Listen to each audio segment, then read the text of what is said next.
voice can break the dark. A single spark ignites the heart. But if we turn when justice calls, the chains we forge will bind us all. When truth is silence, when lies take hold, the cost is freedom, the soul grows cold. No one stands tall while another must fall. Freedom for one depends on freedom for all. We're mavericks of freedom, rebels in the fight, defending every voice, defending every right. For the moment we falter, the moment we stall, we lose our own freedom when we let others fall. You can't stand free while others kneel. When justice fades, it's freedom they steal. An innocent condemned, a crime unspoken, and with it the bond of liberty is broken. No tyrant rules without our consent. Oppression thrives where silence is spent. Stand for the weak, the silence the small, or freedom will crumble for us all. We're mavericks of freedom, guardians of the light, fighting for the truth, for what is just and right. For the rights of one are the rights of all. We rise or we fall by answering the call. Even those we may oppose deserve the rights we all uphold. For if we deny them what is fair, we build our own prison in despair. The fight's not easy, it never will be, but justice for one is the key to be free.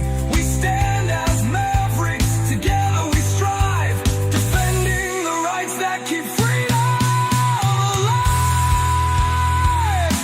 We're mavericks of freedom, rebels in the fight, upholding every truth, protecting every right. When one is oppressed, we're all in the thrall. Freedom for one depends on freedom for all. So take a stand, let your courage rise. Defend the truth, don't compromise. For the soul of the world, the writing's on the wall. Freedom for one depends on freedom for all.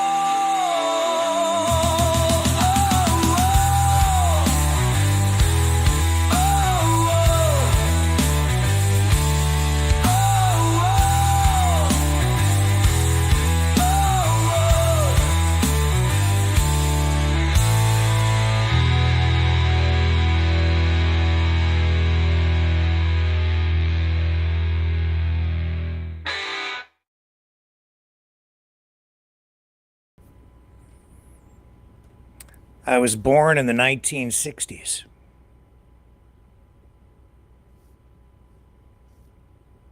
What a privilege.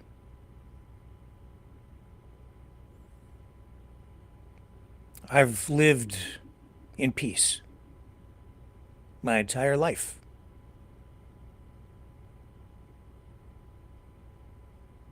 Growing up, when I was a kid, war seemed like something from the distant past.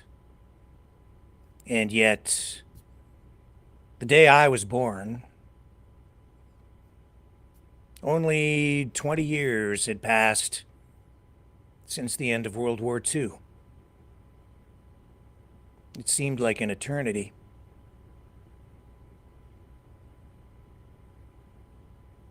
And growing up, it seemed like we were immune, that war could never happen here, that these things could never happen to us. We were insulated, protected, shielded, naive.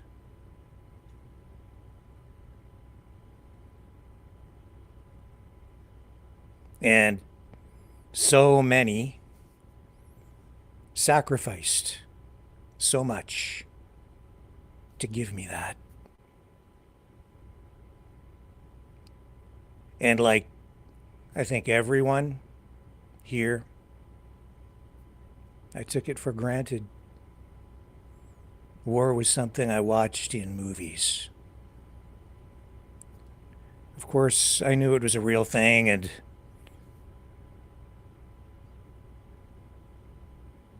I took it seriously, worried about it. So much so that I used to have a recurring dream as a child. Strange dream. Always the same. I still think about it these days.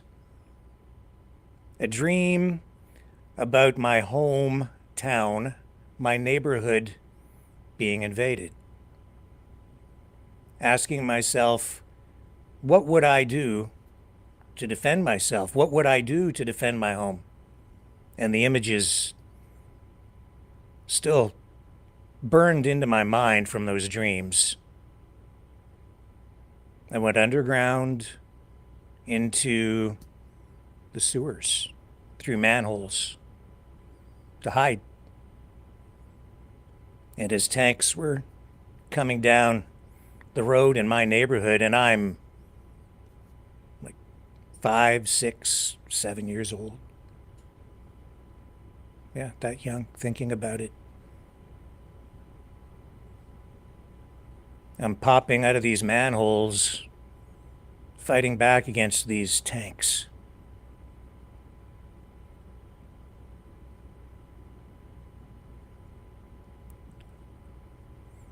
And when I would wake up, it just seemed like it could never happen. But we got locked down.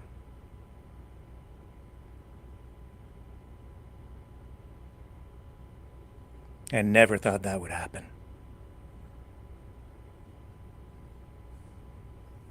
Freedom snatched away, stolen. But in hindsight, it was taken because people demanded it. It's something of a democratic process. In Canada, we even had an election that was fought on that issue, and we need to remember that. People asked for it. They demanded it because they were afraid. And the government made a terrible, terrible mistake because they gave the people what they wanted.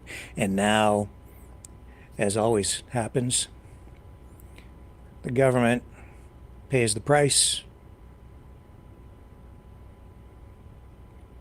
because now we reflect and we channel our anger back at the government for giving us what it was we demanded at the time. And some people believe that it's a conspiracy, not just a mistake. And it's so hard to know what's real, what isn't, what's true, what is a conspiracy, who the good guys are and who the bad guys are. And I wonder every day now. And so I always look back. I'm constantly looking back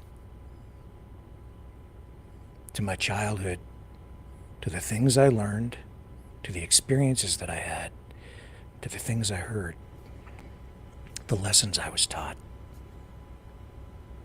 to the leaders who gave us everything, and to the soldiers and the others who sacrificed everything, to those who built the country.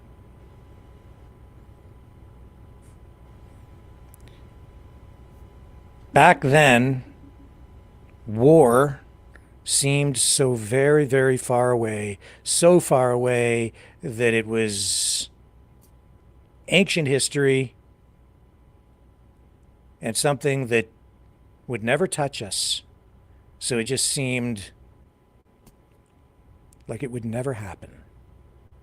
So far away.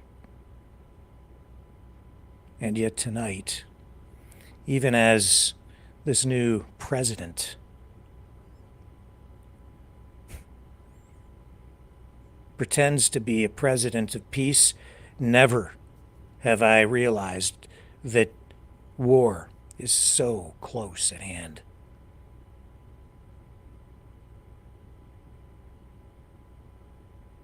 We're not closer to peace because Trump is closer to Putin.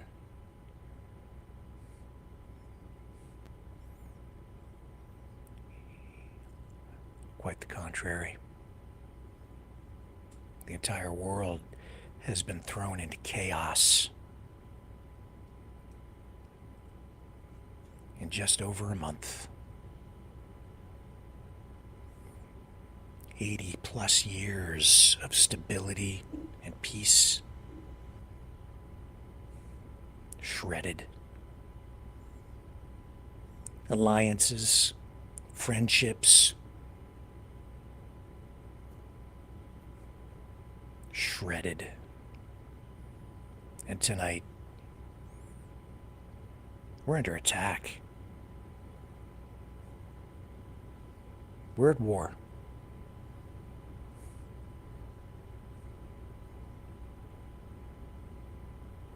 Donald Trump has declared war on us. In Canada. In Europe. It's an ideological war, a war of ideas. And people can't make sense of it. I'm beginning to understand. It's a war of ideas. And it's deadly.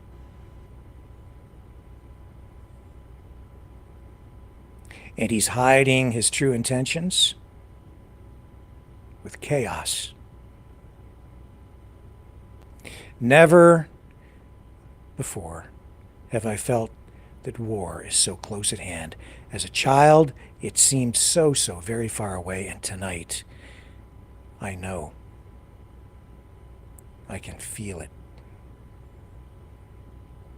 It's upon us. It's here. And it's getting worse. Is it coming down my street? Tonight, I reach back into my past and yours. This is something that as a Canadian, I want to share tonight with the world.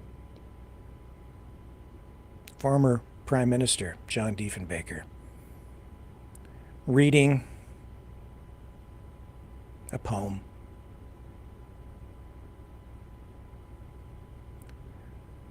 about someone who made the ultimate sacrifice. And tonight it has more meaning than ever.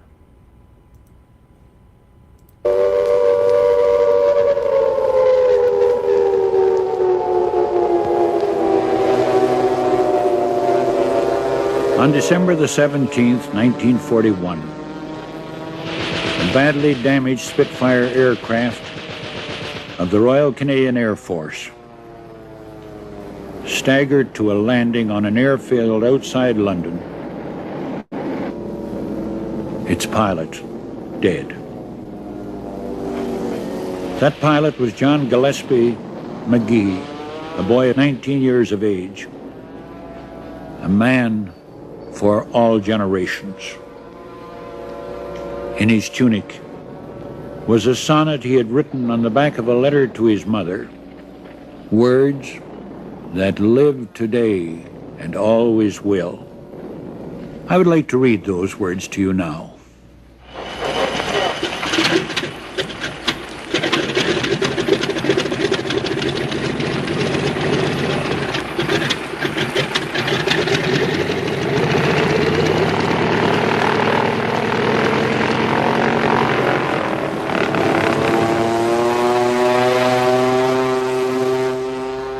Oh, I have slipped the surly bonds of earth and danced the skies on laughter's silvered wings. Sunward I've climbed and joined the tumbling mirth of sun-split clouds and done 100 things you have not dreamed of, wheeled and soared and swung high in the sunlit silence. Hovering there, I've chased the shouting wind along and flung my eager craft through footless halls of air, Up, up, the long, delirious, burning blue, I've topped the heights with easy grace, where never lark or even eagle flew. And while with silent lifting mind I've trod the high, untrespassed sanctity of space, put out my hand and touched the face of God.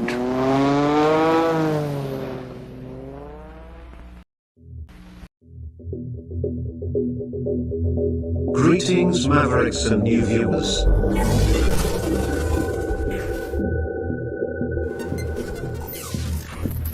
Tonight, direct and live from the Maverick News Network World Studios.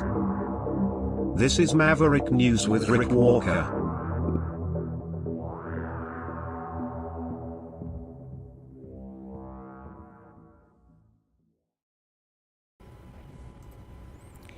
The masks are coming off. It's becoming clearer where people stand, and it's becoming clearer what's really happening. Not entirely clear yet. I'm pretty sure I know where things are going. And in due course, it will become clear to all of you as well. Donald Trump is not our friend. He's not a friend of the Canadian people. He's not a friend of Mexico. Certainly not a friend of China.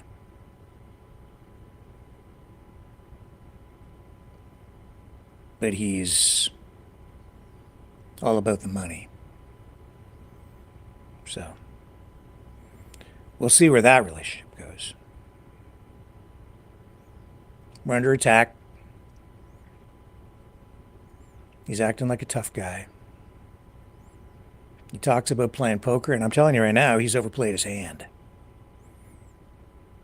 That's why he's putting a pause on auto tariffs for the big three auto companies. I'll talk about that.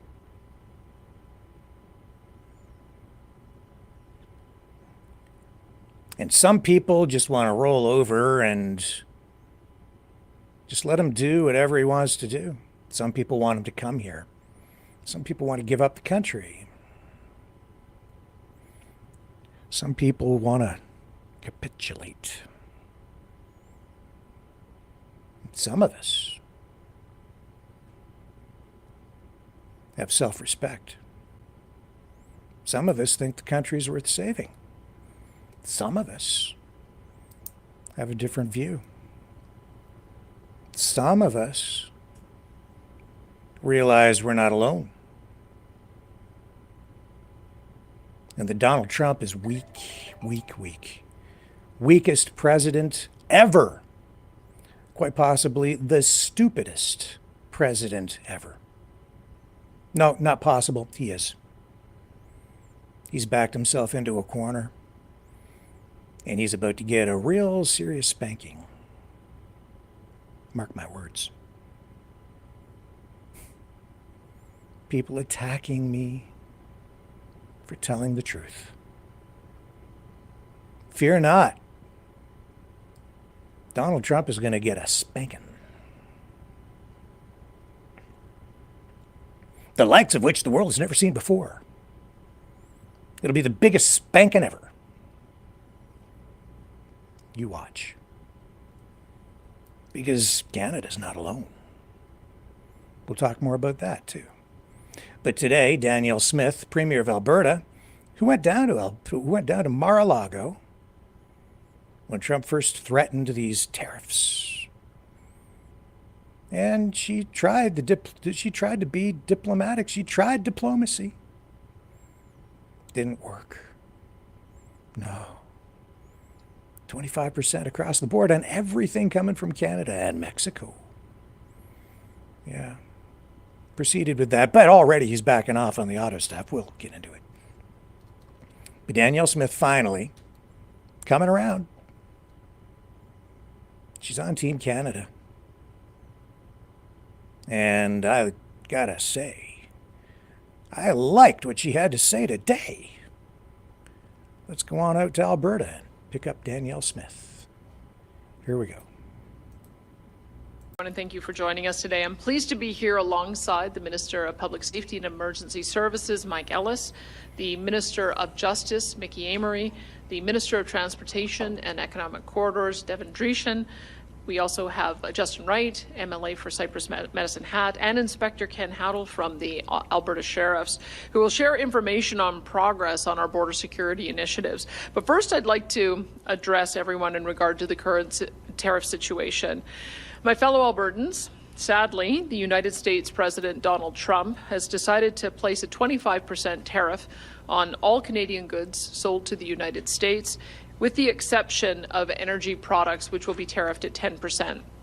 These tariffs are unjustified and a clear breach of the North American Free Trade Agreement, or CUSMA, that was signed by President Trump during his first term. This economic attack on our country, combined with Mr. Trump's continued talk of using economic force to facilitate the annexation of our country, has broken trust between our two nations in a profound way. It is a betrayal of a deep and abiding friendship. Albertans have bonds of family and friendship and business with Americans that span well over 100 years of shared history. We have always appreciated and shared the American ideals of entrepreneurship and free markets and civil liberties. Albertans, like so many Americans, also feel a strong sense of identity and are fiercely independent, as our fellow Canadians are well aware. But let there be no mistake, as independent as we are, Albertans are strong and loyal Canadians. Thousands of Albertans have lost their lives fighting alongside our fellow Canadians to secure and protect our freedoms and our country. And we will not cast those freedoms and loyalties aside in response to the threat of economic pressure from a foreign government, even an historically friendly one. Albertans will decide our own destiny, free of coercion from any government. So today I'm announcing the following measures in response to the actions of the U.S. President. First, I've directed my cabinet to alter our procurement practices to ensure the government of Alberta, along with our agencies, school boards, crown corporations, and all Alberta municipalities, purchase all needed goods and services from Alberta companies, from Canadian companies, and from countries with which Canada has a free trade agreement that is being honoured. Second, no further purchases of U.S. alcohol or new VLTs will be permitted through the AGLC until further notice. We'll just have to drink a bit more BC wine and Alberta craft beer and spirits, and that's just fine with us. Third, I'm directing my government to assist our grocers and other retailers with labeling all Canadian products in our stores and ask them to voluntarily purchase their stock from vendors in Alberta, Canada, or countries that we share free trade agreements with that are being honoured. Our government will also augment these efforts with a substantial advertising campaign to assist Albertans to more easily access information about where various products on store shelves are from. I understand as well that there's at least 4 apps that have been created in recent weeks and months that can assist Albertans in doing this. And fourth, my government will enter into free trade and labour mobility agreements with every province that is willing to do so. The goal is to have no exceptions, just free trade and free movement of Canadian workers right across our province. I also want to point out that Canada has a secret weapon in this trade conflict with the United States, a trump card, so to speak. And it is located directly under our feet, and it is called Alberta Energy. You see, Alberta happens to have one of the largest deposits of oil and natural gas on the planet. It is significantly larger and far more accessible than the quickly declining oil and gas reserves located in the United States. Whether the U.S. president wishes to admit it or not, the United States not only needs our oil and gas today, they are also going to need it more and more with each passing year once they notice their declining domestic reserves and production are wholly insufficient to keep up with the energy demands of U.S. consumers and industry, let alone having anything left over to export as they do today. We in Alberta would love to increase the amount of oil and gas we send to our southern neighbours, to help solve that problem for them. Currently, they buy about $100 billion a year of highly discounted oil from Alberta, which tens of thousands of U.S. workers and refineries then upgrade into $300 billion worth of value to sell around the world. We have made a lot of Americans very wealthy. It's in both of our countries' best interests to double the amount of Canadian crude moving south. It means more Canadian jobs and even more American jobs. It means lower fuel prices for consumers and more U.S. and Canadian influence all around the world. New pipeline proposals to take more Alberta oil and natural gas to the United States, given the U.S. president's stated goal of U.S. energy dominance. Stated simply, the U.S. cannot be anything approaching energy dominant without Canada supplying a portion of the oil and gas. It is just a fact. The Alberta government wants to facilitate and to partner with U.S. companies and even the U.S. government to achieve their energy goals. We really would. It is the ultimate win-win scenario for both of our countries as well as our citizens. But how can Alberta actively partner to expand pipeline access to the United States when its president just slapped a 10% tariff on our energy products and is devastating the other industries in our province and our country with a 25% tariff in violation of an agreement that same president signed in his first term in office? And the answer to that is we can't, and we won't.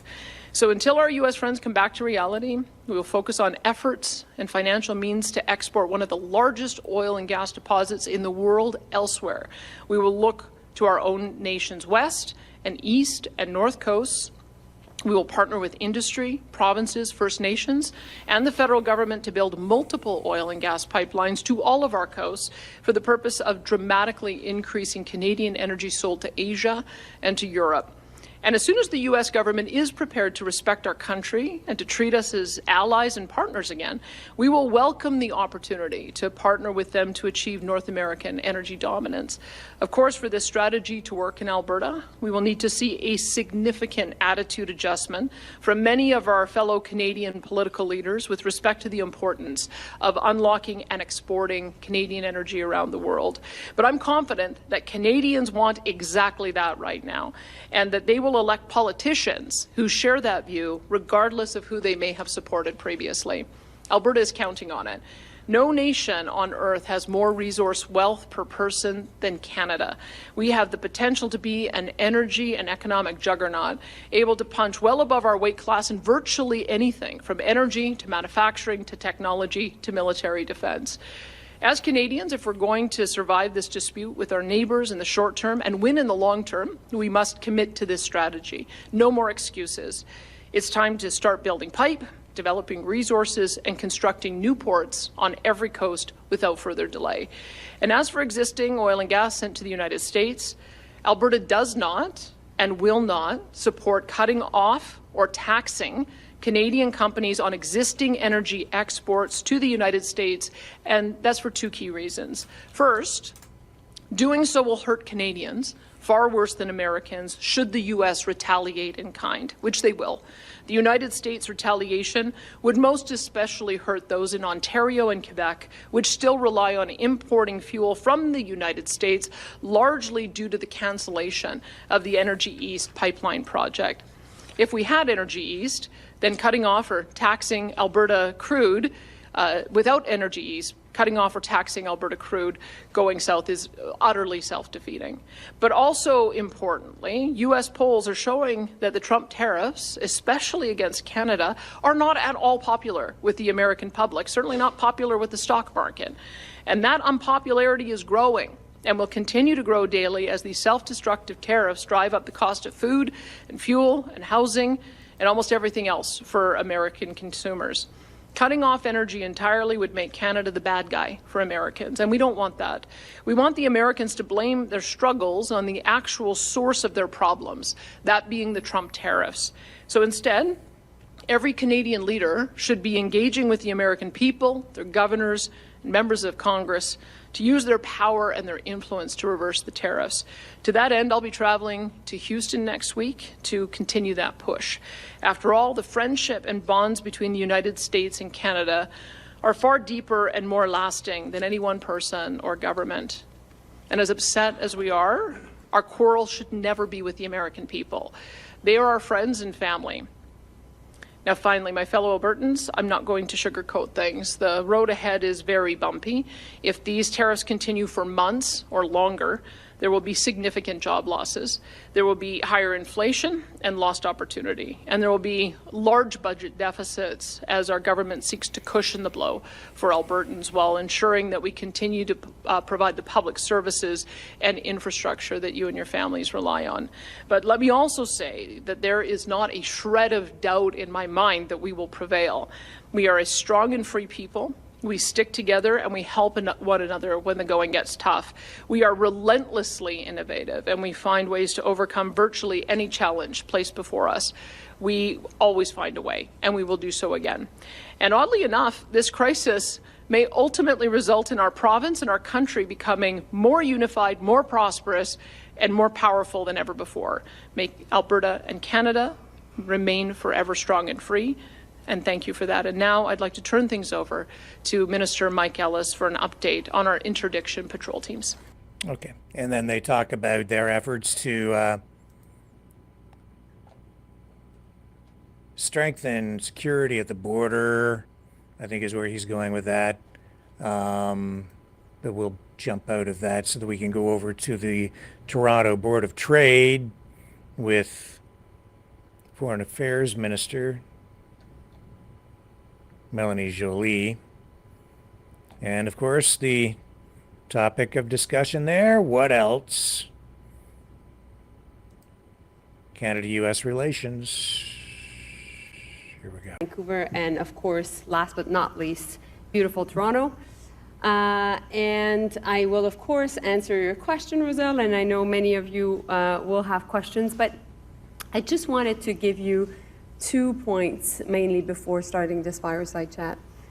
First, as we all know, the U.S. launched a trade war against us yesterday, and we came up with a very strong retaliation plan, which was $155 billion worth of tariffs.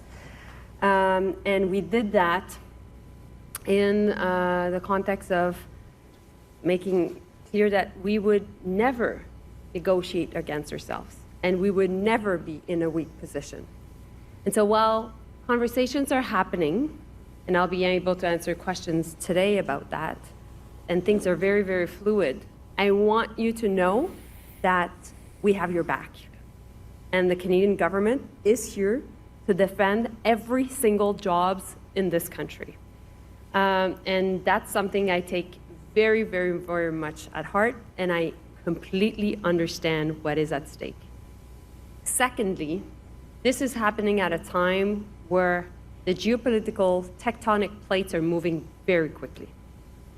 And so it is, yes, this trade war that is happening, but it's just overall geopolitical uncertainty. And I will be hosting the foreign ministers in Canada next week, in Quebec, in the Charlevoix region. For the first time, a member of the Trump administration will be coming to Canada. So Marco Rubio, the Secretary of State, will be coming to Canada, along with all the foreign ministers of the G7. And of course, our goal is to make sure that there is strong G7 unity. And why do I mention that is I know that being a former business person, you can't take decisions when there's so many risks, because you're dealing with risk every day and you're trying to assess it, and based on that, you take your decisions. But we're now in a world where you can not only assess economic risks, you have to assess political and geopolitical risk at the same time. And this is the first time as a generation we're actually dealing with this. Our grandparents had to. But now also this is creating an opportunity for Canada to be strong at home. And of course, I look forward to answering your questions and hearing your thoughts about this, because we won't let this crisis go to waste. We will reinforce ourselves, and we'll make sure that Canada is strong and proud.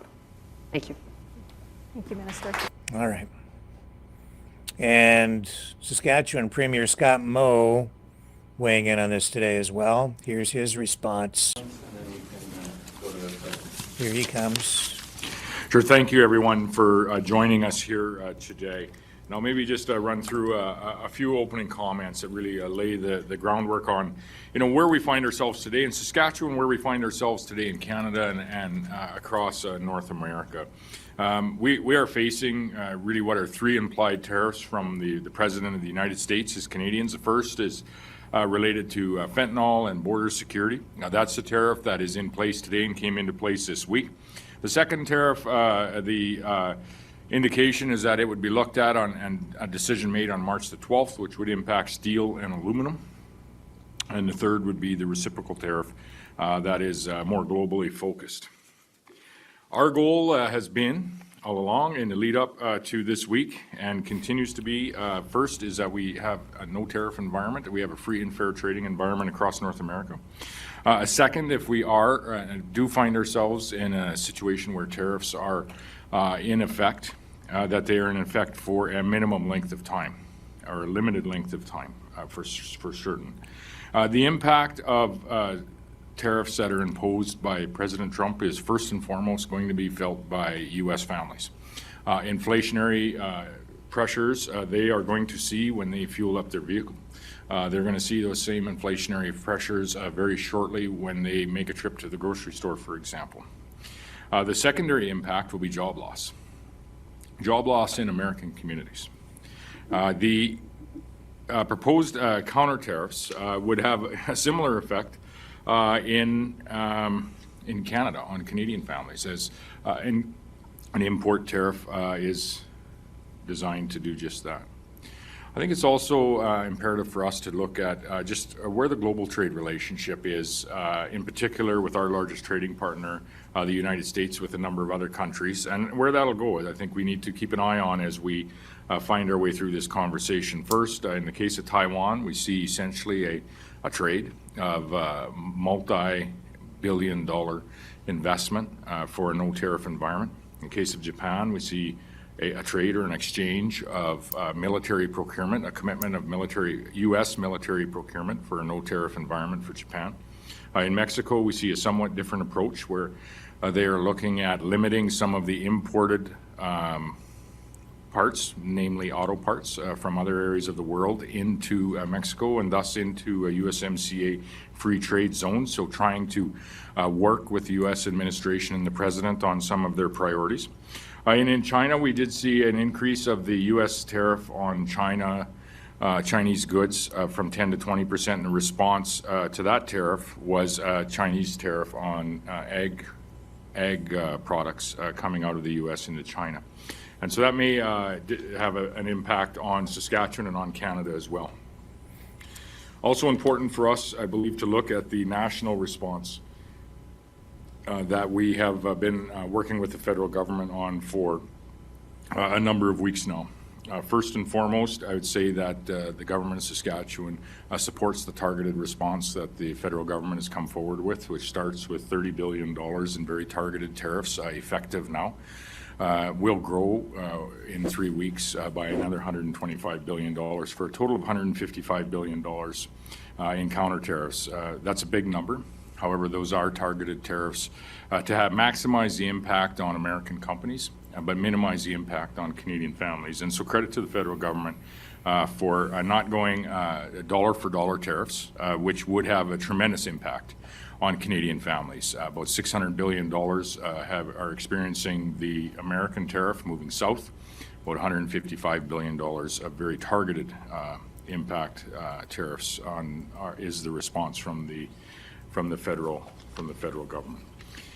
Which brings me to where we are today, and through those discussions up to and including yesterday between the other 12 premiers, myself and the Prime Minister, as to what the provinces can do, in particular in the non-tariff space, in the regulatory space. And we discussed a number of non-tariff measures the federal government could take, but also a number of non-tariff measures that provincial governments could take as well.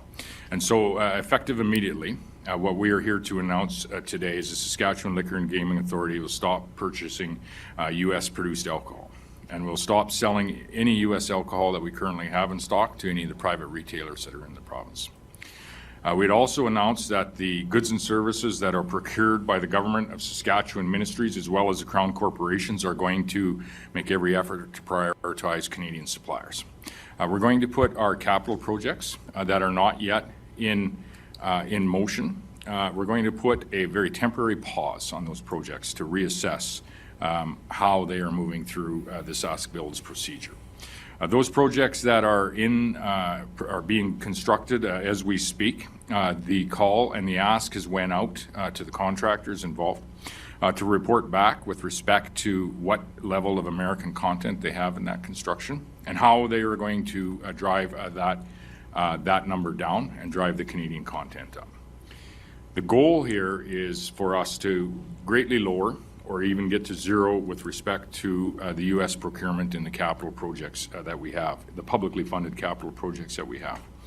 But there are a number of exceptions, as we know, for essential products in each of those builds, and I think that speaks to the integration of the North American economy and the fact that we have enjoyed and I think valued from Saskatchewan's perspective the trade relationship that we have north and south of the 49th parallel. We are also encouraging school divisions, municipalities, post-secondary institutes to adopt similar procurement policies as they go through the next number of days. Important for us to remember as well, this is not the first and likely not the last tariff conversation that Saskatchewan has had. We're a province that exports $49 billion to over 160 countries around the world. We're a province that has a presence in those countries. And we're a province that engages when we have trade challenges. 5 or 6 years ago, we had a very similar challenge, albeit not as large, significant, and widespread, but a very similar challenge with previous President Trump administration when it came to steel and aluminum tariffs. We also had discussions with respect to potential uranium tariffs at that point in time. We've had to work through tariff discussions with the countries of India when it comes to pulse exports, Canadian or Saskatchewan pulse exports, as well as China when it comes to canola exports and some of the non-tariff barriers like phytosanitary standards that were identified by China a number of years ago. And so this is not our first time as a province to engage internationally on tariff or non-tariff barriers with some of our more significant trading partners around the world. But it's also important for us to remember this. Our most significant trading partner has, and when the dust settles, will still be the United States of America. Our most significant ally has and will continue to be, when the dust settles, our most significant ally in the world. That's not to say that our relationship isn't changing before our very eyes, but we do export, as the province of Saskatchewan, over 55%, about $29 billion of our exports do go to the United States. About 80% of our imports also come from the United States. We very much, as a government, have committed not only to deepening the trade relationship with the United States of America, but diversifying our trade relationship with other countries around the world. And you saw that as we formed government in 2007 with a focus on international missions alongside the industries that are creating wealth and creating jobs in this province. And I would say you saw a doubling down of that effort in 2018 with the investment in trade and investment offices in 9 different countries around the world, so that we have a presence in those markets when we have challenges like we do here. So that is, and I would say that investment and those trade missions alongside industries and our intent, very intentional effort to build that province-to-nation trading relationship has been criticized at times on the floor of this legislature and at times even publicly in the media. Well, thankfully, we have withstood any of that criticism. We've continued to make that investment and create the contacts that we have to rely on those contacts during times of unrest. We'd always said that investment was that investment was there to protect the market share that we have in countries of interest. And I would say there's no larger country of interest than the United States of America. 2, it was so that we had people on the ground to identify when we had opportunities to expand that market share. And we've seen that happen in many markets around the world, including in the United States of America.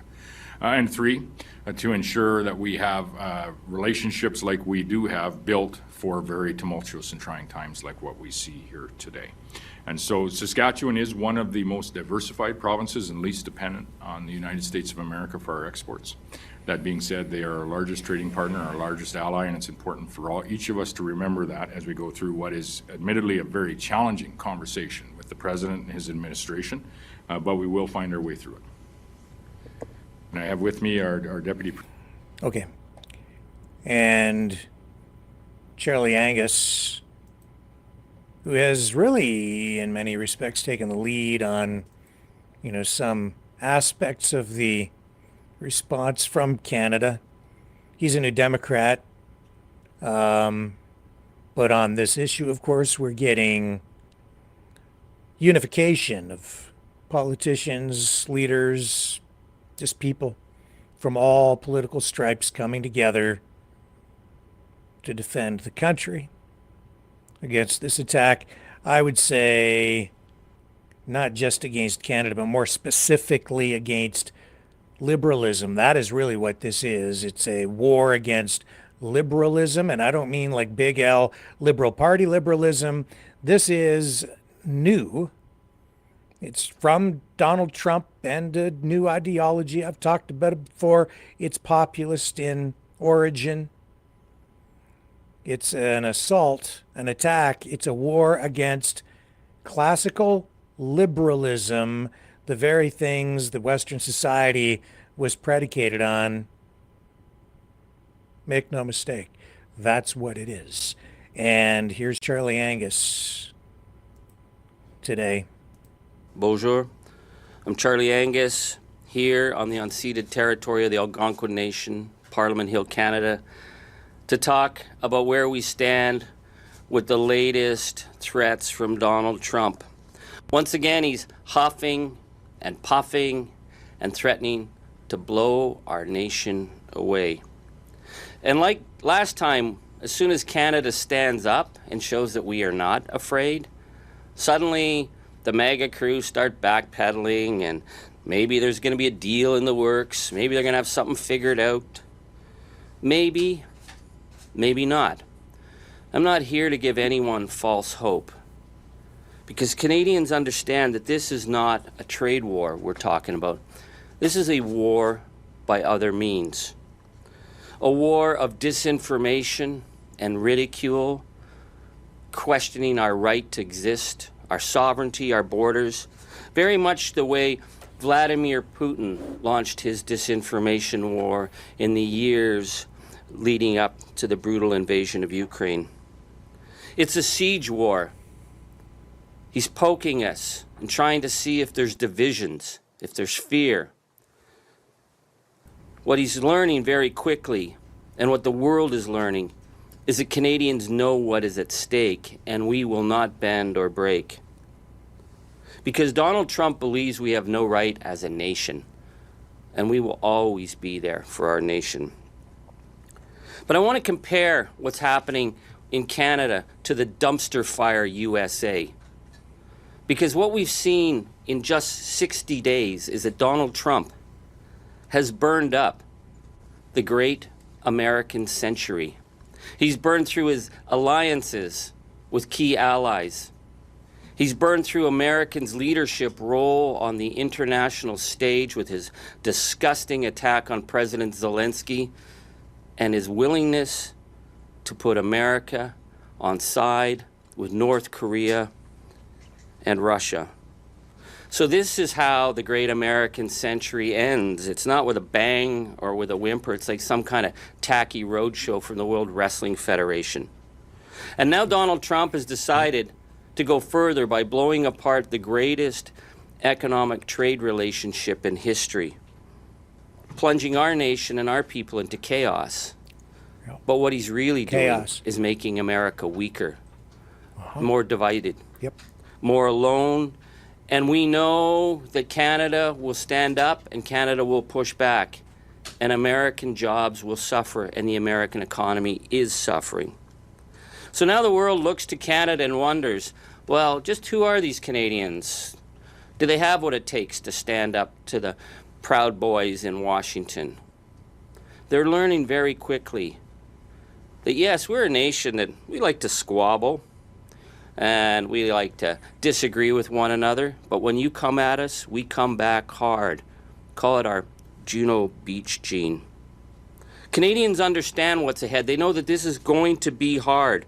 They know that people will suffer and that there will families who will be hurt. There's no getting around that.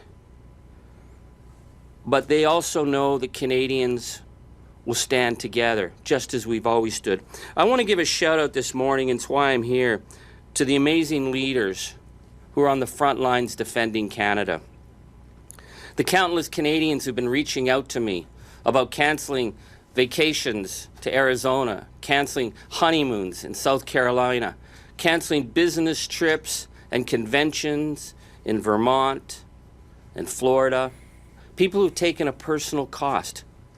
Now, that might not seem like a big deal, but these are the decisions being made at kitchen tables across our nation to stand with Canada or to give in.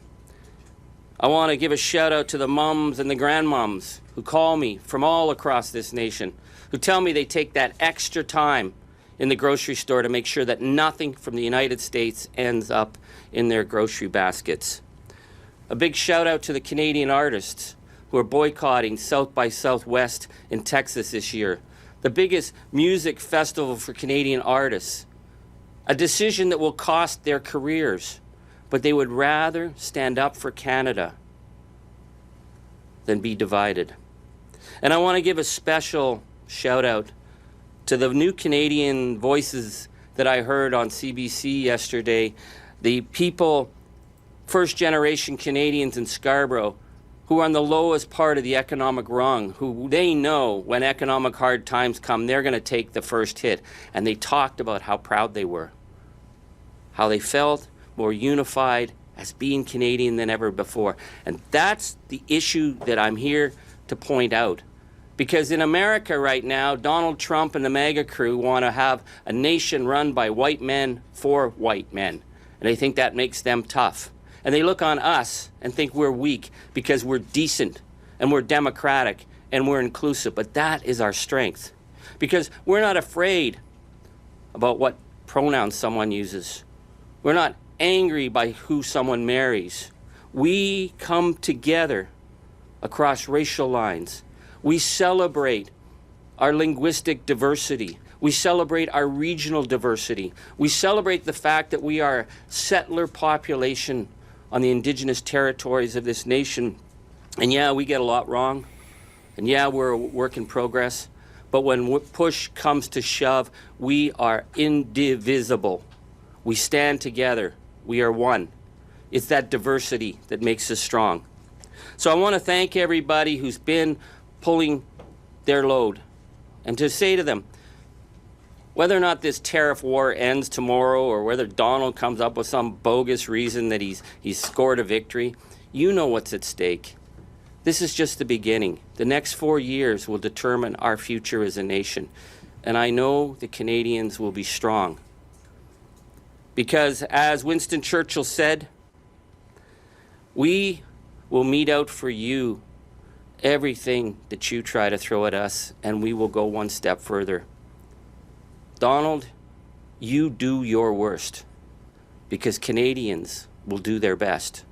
We are true, north, strong, free, and it's elbows up time. Ladies and gentlemen, Canada will never bend. We will never kiss the gangster's ring. Thank you. Take any questions. Mr. Angus, Stephanie Levitz, the Globe and Mail, taking in sort of everything you just said, do you think we need an election? I believe right now the best thing we could do is come back to Parliament, as our leader Jagmeet Singh has said. I think we need to put a plan on the table that shows that Canada parliamentarians are as united as our country. I'd like to hear from the Prime Minister if there is a plan. I know that they have their leadership race, but right now I think, given what we're facing, we need to be here. I wonder what your sense is about why your leader and your party right now are losing support both to the Liberals and the Conservatives. Well, you know, I've seen a lot of polls. Polls don't mean much to me right now. I think my focus right now is Canada. I think Canadians want to see that we're going to stand up for them. Do you want to stay in politics? Oh, I'm not leaving politics in a second. I'm just not going to be in Parliament. But, You know, as Tom Joad said, wherever someone's going to be pushed around, I'll be there. The fight continues. That was cryptic. What are you gonna do? Stay tuned. Stay tuned. NDP maybe? Can your guy hang on? You know, it's amazing. I ran for the leadership of the NDP in 2017, and I don't know if there are any trivia pursuit nuts out there, the ones who are real geeks. I came in second. So that was my experience, and I am going to be where I'm going to be, and it's not going to be in Parliament. Thank you. Mr. Angus, Anya Kudalia from the Canadian Press. The Prime Minister said yesterday that Donald Trump wants to weaken us economically so that he can annex us. Do you agree with that assessment? What's your view of his ultimate goal? When the Prime Minister of our country talks about a foreign leader trying to take our nation over, we have to take that seriously. We have now come to realize that we have 5,000 miles of undefended border with what has become a very malignant threat, a threat to democracy, a threat to our values, a threat to our sovereignty. So I think we have to take this moment very seriously. And this is why, standing up at this trade war, we see that Donald Trump doesn't have the backbone and will not have the backbone to take us on. But he will continue, and if we start to show weakness, then our future will be at stake. And you talked about how Canadians are, buying Canadian, not buying from American companies. What do you think the government should be doing in terms of procurement, things that they buy from American companies? The government needs to be out there with Canadians. We need to have a really strong position that we are not going to involve ourselves with any American contracts. I want to know if Doug Ford, he signed with Elon, then he canceled with Elon, then he signed again with Elon, then he canceled again with Elon. Make sure that that Elon Musk deal is stopped dead in its tracks. And my other concern is Elections Canada. I've been writing to them whether or not they're willing to step up to deal with electoral interference from Elon Musk, from X, from the American actors who we see are undermining elections in Europe. I don't believe that Elections Canada is ready. I don't think they have the tools. This is another question, does this have to come back to the Canadian Parliament? But we cannot be naive and think that we are not going to suffer from major interference from the malignant actors who are in Washington right now. And what kind of interference are you afraid of from X, from Elon Musk, or any other kind of tech player? We saw that in Germany, German government went to the courts to get access to the X algorithm. This is something I asked Elections Canada to do, to determine whether or not Elon Musk was interfering with the X algorithm to support far-right parties in Germany. We've seen that the Musk algorithm has been used to promote deep racial divisions in the UK. But the other element, what I just learned when I was in Europe recently at the NATO meetings, is the real concern that J.D. Vance is undermining actively democratic countries like Romania and promoting the far right.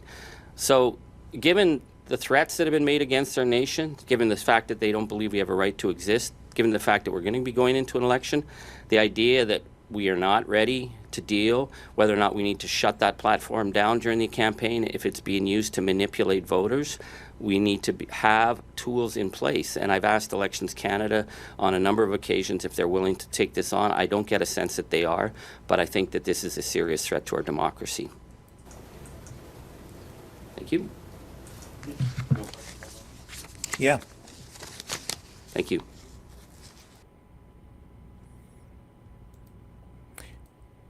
President of Mexico also standing firm, and this is where I come in and say Canada is not alone, not at all, and this is why Donald Trump is going to get a spanking. I see so many people say Canada should just roll over, let Donald Trump keep punching us in the face, don't fight back. You'll just make it worse. No. Donald Trump has backed himself into a corner. Donald Trump is isolating the United States. Now he's surrounded.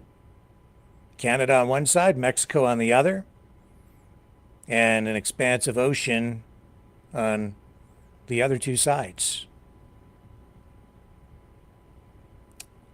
He's throwing tariffs at Canada, Mexico, China, and Europe, targeting Europe as well, because as I say, this is a war on liberalism. Any government that is socialist in any way is being targeted by Donald Trump. And electing Pierre Poilievre won't make any difference to Donald Trump because, of course, the Conservatives in Canada have a progressive wing, a liberal wing, if you will. There are a lot of sort of red Tories, as they call them, within the Conservative Party of Canada. So if Poilievre gets elected, Donald Trump won't view the Conservative Party much differently than the Liberals. He'll just see them as liberal light. We can try, but I don't think it will matter. And the president of Mexico also realizes that there really isn't anything she can do to appease, satisfy Mr. Trump. Here's President Sheinbaum. La Casa Blanca publicó Says the White House un published an comunicado offensive statement. Just make sure we've got that up. We do. Good. ofensivo, difamatorio Defamatory and without y support sin sustento sobre el on gobierno the de government of México, Mexico que negamos that we flatly rotundamente deny y condenamos and we categorically condemn. categóricamente. Quiero dejar I want to claro make el it clear día de today hoy que nosotros that we always siempre seek buscaremos una solución negotiated negociada, solution, como lo hemos propuesto, as we have en el proposed within marco the del framework respeto a nuestras of soberanías. respect for our Pero la sovereignty. decisión But the unilateral unilateral decision que tome Estados the Unidos United States afecta a las affects national empresas and foreign nacionales companies y extranjeras that que operan operate en in our nuestro país country y afecta and a affect our nuestros people. pueblos. That's Por why we ello, decided to hemos respond decidido responder with con tariff medidas and non-tariff arancelarias y measures, no arancelarias which que I will anunciaré announce en Plaza in a Pública public square el next próximo Sunday. domingo. La Casa Blanca So we'll look for that. Sheinbaum. Canada, Mexico, China, all together, even if we don't coordinate, as each country responds with retaliatory measures, the United States is in a lot of trouble. Maybe Donald Trump doesn't care. Maybe his ultimate goal is really to destroy the United States and take down all the other Western nations at the same time. And I think maybe that's really the ultimate goal, is the total destruction of Western society, liberal society. I think, honestly, that might be the actual intent. Not just to take out Canada, but every progressive government in the West. Take out every government that subscribes to, and I'm not talking again about big L, liberal brand, liberal party liberalism. I'm talking about the kind of liberalism that Western society was founded on. Freedom, individual rights, liberty, justice, rule of law, self-determination. Those form the foundation of a free society. Rights, property rights, the right to free speech, those rights, the rights that I know you all cherish, but Donald Trump has rejected, ignores, says he cherishes them, but makes a mockery of them. He's thrown them into the dustbin and set them on fire. Says he protects free speech and then starts banning books. Says he believes in freedom of media, freedom of press, as he ejects journalists from the press pool for not using one word or one phrase, one title, the way he wants it to be used. Doesn't that seem a whole lot like enforced speech, compelled speech? Isn't that what we're supposed to be against? Donald Trump says he's for democracy, but where is democracy when he threatens a neighboring country with economic force to annex said country against its will, against the principles of international law. Where's democracy in that? There is none, because he doesn't believe in democracy. He takes what he wants. That's his view. That's the approach he's taking. There's no freedom in that. He's the opposite of freedom. That's what he represents, the opposite of freedom. He represents oppression. And if he can't get what he wants through capitulation, he applies force. First economic force, and then does not rule out even military force. And during his speech last night, when referring to Greenland, he said that Greenland would be his one way or another. His words. One way or another. If that doesn't constitute a threat, I don't know what does. If you don't see the threat to Canada in the United States sitting in the White House right now in the Oval Office, I don't know if you're just willfully blind, stupid, brain mush, or what. Or maybe you don't care, or maybe worse, maybe the worst of all things, maybe you're part of the problem.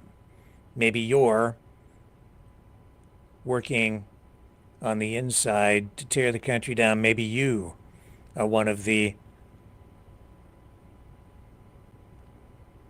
people being influenced either wittingly or unwittingly, compromised by a foreign government. Are you a traitor?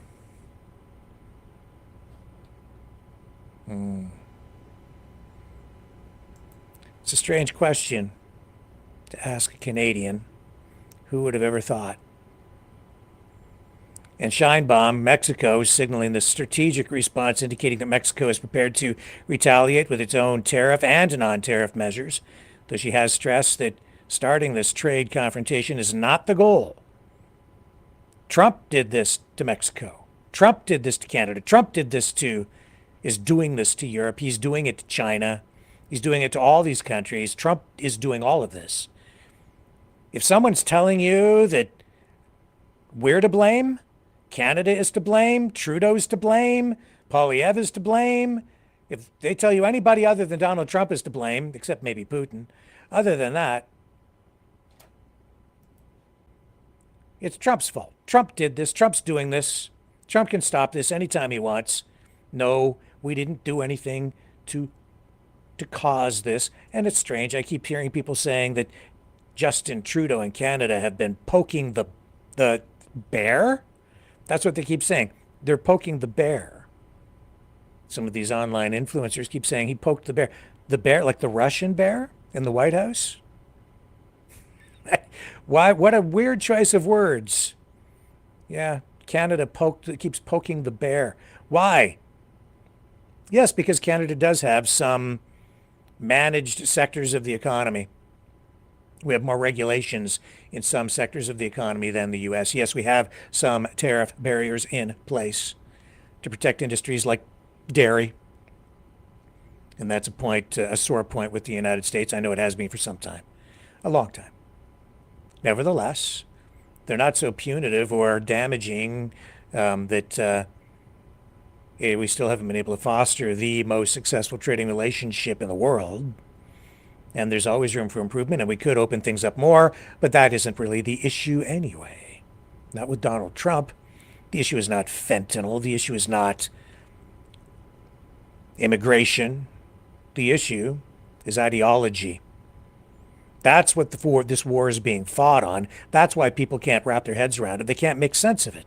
But Donald Trump is going to war with liberalism, and in the process, realizing this new world view that some people have of carving the globe into political spheres and geopolitical spheres of economic dominance by each of the major powers in the world, the superpowers.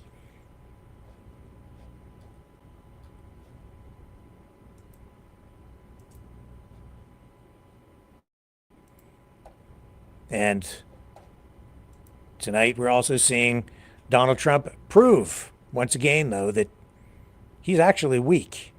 And I'll tell you why when we come back on the other side of this. Don't go away.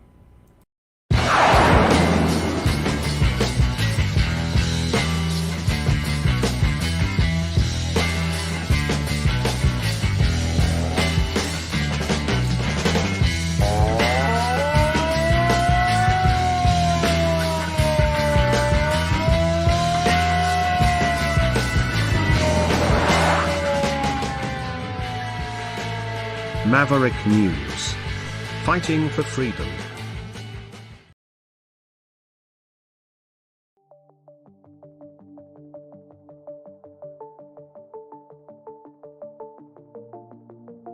Greetings, brave Mavericks. Our quest for truth continues. We go beyond fake news. Together we expose propaganda. Together we pull others out of rabbit holes. We are maverick thinkers. We are all unique individuals. Defenders of individual rights and freedoms. Credible. Trusted. Grounded in reality. Maverick News. Maverick News. Defending free speech. Free speech. Donate at freedomreporters.com. Do it now. Tomorrow may be too late. Maverick News. The world is watching.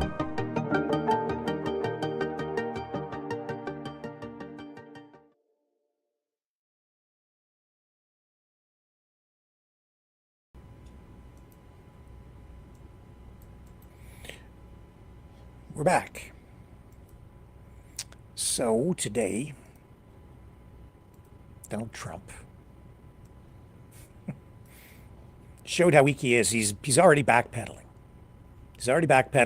And he's announced there will be a 1-month pause on tariffs against the big three automakers. And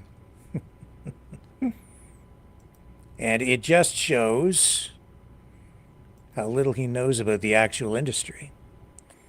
I know that as we were approaching the imposition of these tariffs, the president of Ford went to Washington to see Donald Trump to ask him to please not proceed with these tariffs because he was going to blow a hole in the auto industry and hurt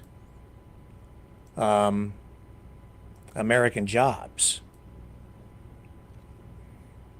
And indeed, that's kind of where we're at tonight. So this exemption, of course,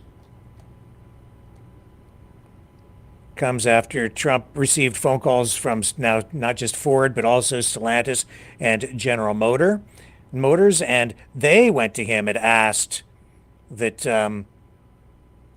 he please stop. Please stop punching us in the face for no reason. And so he's giving them a 1-month exemption on any autos coming through the USMCA. And so it looks like that involves Stellantis, Ford, GM, and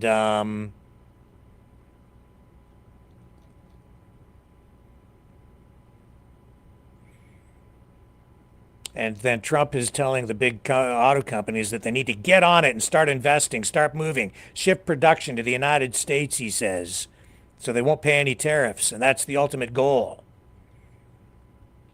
But I'll tell you, it takes time to relocate an entire industry. What they're going to do over time, it's so disruptive, it's damaging to the damn economy. So here's Howard Lutnick on Fox News. Let me get you the clip talking about this. But here you are. I mean, you're not even, 48 hours in, and already they're making exceptions because it's just absolute chaos. It's like they're doing this, but They don't really care if they have a precise plan. They're just smashing things, blowing things up. They don't care how much damage they're doing. Not really. He needs to preserve optics to maintain support for all this destruction that he's causing.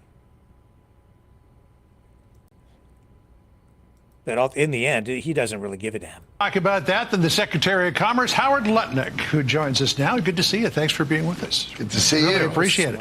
So what's going to happen with these Canada-Mexico tariffs? You indicated to Larry Kudlow yesterday that there may be some modification. We're hearing that there may be some carve-outs before the reciprocal tariffs go into effect on April the 2nd. So what can you tell us? So both the Canadians and Mexicans used enormous opportunity to just come flying in with anything they could. Mexicans said they would put 1,000 more specialists on to get rid of fentanyl. We have to stop Americans from dying. 75,000 autopsy deaths. But we know, as the president said, it's got to be 3 times more. I mean, imagine if I lost my kid. Would I really worry about doing an autopsy of why they died? I'd just be heartbroken and ruined. So we've got to stop it. It's an attack on America, and it's got to end. So the president said, if you do more, I'll listen. He's been listening. He spoke today to Justin Trudeau this morning, and I was on that call. And so I think he's leaning towards coming up with an idea that allows USMCA, the deal he struck with Mexico and Canada, that's about half of Mexico and Canada. It's about half. Maybe those markets for the next month get excluded from the tariff and the other half. So basically, if you were doing trading with the United States of America and you ignored Donald Trump's agreement that he made years ago, you did it at your own risk. And so the president's thinking, now he hasn't decided this yet, so it's up to him. But he spoke to the big automakers yesterday, so he was leaning towards helping them out for just this month. And then we need to see the Canadians and Mexicans put long-lasting protections in to protect America. Not this, I'm doing a lot of work for the last 3 weeks. Give me a break. Okay, so Mr. Secretary, and thank you so much for coming on the program. So you're saying this would just be for about a month. The president hasn't said he's on board with it yet. So who is floating this idea? Why is it even out there? Whose idea is it? Well, look, the automakers, for instance, as an example, they made their pitch. And what they said was, look, we're domestic American automakers, and if you put a 25% tariff on us, and you don't put it on the Germans, and you don't put it on the Koreans, and you don't put it on the Japanese, you're helping everybody but us. So come on, can you help us if we comply with USMCA? Meaning if we've got U.S. parts in our cars, can't you help us and think about it? And you know the president, he's the greatest businessman who's ever sat in that chair, and he understands the keys to business in America, and I think he's going to lean towards helping American business during this interim period of time. If they lived up to his terms, he'll probably allow them to have for this month only, and then, of course, April 2nd, you know, he said last night, it's on April 1st, but April 2nd, he's going to come out with his tariff agenda, and it is going to cause reciprocity in the world. Stop treating us poorly. So explain to us, if you could, the strategy with Canada and Mexico, because right after the inauguration, the president came out and said there's going to be tariffs on Canada and Mexico. And then he came out and said, oh, no, there's not going to be. We're going to pause that for 30 days. Then he comes out yesterday and says that these tariffs are going into effect. And now today he's saying, well, maybe not on everything. I mean, is this push-pull? Is it taking 2 steps forward and 1 step back? I'm trying to figure out exactly what that's So there's been never a step back. There was just a pounding forward move, which said, I need fentanyl and the border closed, right? Remember how we started this. You are our greatest trading partners, Canada and Mexico, right? If we are so important to you, why is the border wide open? Why do we have to build a wall? Why aren't you building a wall? Why aren't you respecting America? Why do you think it's okay to disrespect America? So what they did is they disrespected America. They had caravans coming in from Mexico. They had visas just flying off the shelf from Canada, and every criminal in the world and terrorist coming in through Canada. And the president said, I've had enough. You guys are totally disrespectful, and I'm going to teach you a bit of respect. So he says, tariffs. Then they say, hold on. We'll start to respect you. And they start doing work. Then Mexico calls and says, I'll put 10,000 troops on the border. And the Canadians say, I'll put 10,000 troops on the border. And he said, if you're going to stop it, I'll give you 30 days to stop it. Show me what you can do for 30 days. But does that sound a foot off the gas? That sounds like a foot on the chest. Okay? So, Mr. Secretary, the critics of these tariffs say this is a tax on American consumers. And there's a lot of worry that these will ultimately lead to higher prices. You've got the CEO of Target and Best Buy coming out saying that they do believe ultimately they're going to have to pass this along to the consumers. So can you tell us today, will we see higher prices as a result of these tariffs? Well, as the president said last night, there's going to be a short period of time where there'll be some higher prices on certain products. It's not inflation. That's nonsense. It's certain products for a short period of time. But then what happens is, like I met today with a giant computer maker, and what he said was, I can bring it all in, and I can bring it all in fast, and I'm going to bring that production here. You heard the president say $1.3 trillion coming in. I think you're going to see 2, 3, and ultimately by the end of this year, $4 trillion of committed investment coming into the country, lowering prices, not paying the tariff, hiring Americans for great American jobs. You're going to see the resurgence of America, and it just doesn't make sense. Look, the Canadians build cars. The Mexicans build cars. This is an April 2nd comment. Why are our Michigan jobs in Canada? Why are our Michigan jobs in Canada? And that's what the president's going to address. He's going to say, come on back. Come on back. We're going to build Michigan. We're going to build Ohio. Here we come. Here comes America under Donald Trump. All right, so that's Canada and Mexico. Now, China's another deal. And the Chinese embassy in Washington, D.C. posted on X after the president's speech last night the following. If war is what the U.S. wants, be it a tariff war, a trade war, or any other type of war, we are ready to fight until the end. Now, China's obviously famous for complaining about everything under the sun, but it's also increasing its defense spending by 7.2% this year, saying changes unseen in a century are unfolding across the world at a faster pace. That could be complaining. It could also be taken as a less than veiled threat. Well, in 2019, President Xi sat across from President Trump and said he would put the death penalty on anybody who made ingredients for fentanyl. Okay? He said, I'll put the death penalty on. And you know where they are now? They have the highest subsidies. They subsidize the production of fentanyl to try to kill our workers. They're trying to kill our workers. So the president knows that President Xi can end it now. In one sentence, he could say, death penalty if you make precursor ingredients, and bang, you know how China works, it's over. Instead, he's doing the opposite. So the president sat across the table. He knows this is a game of he's got to get President Xi to end it. He's sick of Americans being killed, and he is going to play hardball with the Chinese on this topic. And this is just a drug war. This is not a trade war. This is a drug war, and they are not living up to what they can. And Donald Trump is going to stand up for American families, and he's going to do it hard, and he's going to do it strong, and that's why we love him as our president. Well, and Mr. Secretary, we know you as a markets guy, of course, a Wall Street guy, and we've been watching the markets react to this. As you well know, investors don't like uncertainty, and, whether this works or not, there's a lot of uncertainty out there. And we've seen, not a huge hit to the U.S. stock market, but it's down about 5 or 6% since the highs in February as we await the outcome of this trade war. What do you say to market watchers out there, investors who are uncertain about the future of their investments? I would say the American economy, bonds, right? Interest rates are going to come smashing down because the president said he's going to balance the budget. Anybody bets against Donald Trump is a silly person, okay? He is the best person to bet on I've ever seen. So interest rates are going to come smashing down. Energy costs coming smashing down. These tariffs are going to create amazing production in America, and you're going to see the American stock market explode. I think if you look from the day before the election to today, you're going to see that the markets are up.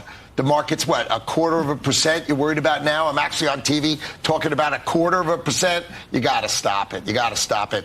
Tariffs are going to drive America better. Remember, we pay taxes into the Internal Revenue Service. Wouldn't it be amazing to stop paying taxes to the Internal Revenue Service and have the External Revenue Service of Make America Great Again replace our taxes? That's the goal of Donald Trump, and I think he's going to hit there. He's going to do everything he can to make that happen. Lower our taxes. No tax on tips, no tax on overtime, no tax on seniors. Come on. This is an amazing country, and we are winning. Now, off the back of what you said. Blah, blah, blah. Oh, hang on. Hang on. Okay. I can do this without them. Okay. So, so much of what he said there was just upside down. He says that tariffs will generate income because they'll be essentially acting like a tax on incoming goods from other countries. Who pays that? Well, the company that purchases the goods, and then that's passed on to consumers. So ultimately, consumers will pay 25% more. On what goods? He says it's only certain goods. No, it ends up being all goods because it's everything from China, Mexico, Canada. That's the bulk of everything that goes into the United States, anything imported. That's virtually everything. The United States doesn't really manufacture much of anything anymore. Some stuff, but not that much. It's going to result in massive inflation. Now, if the desired result is that you have factories build in the United States to supply the U.S. market, to get around the tariffs, then they won't be paying tariffs.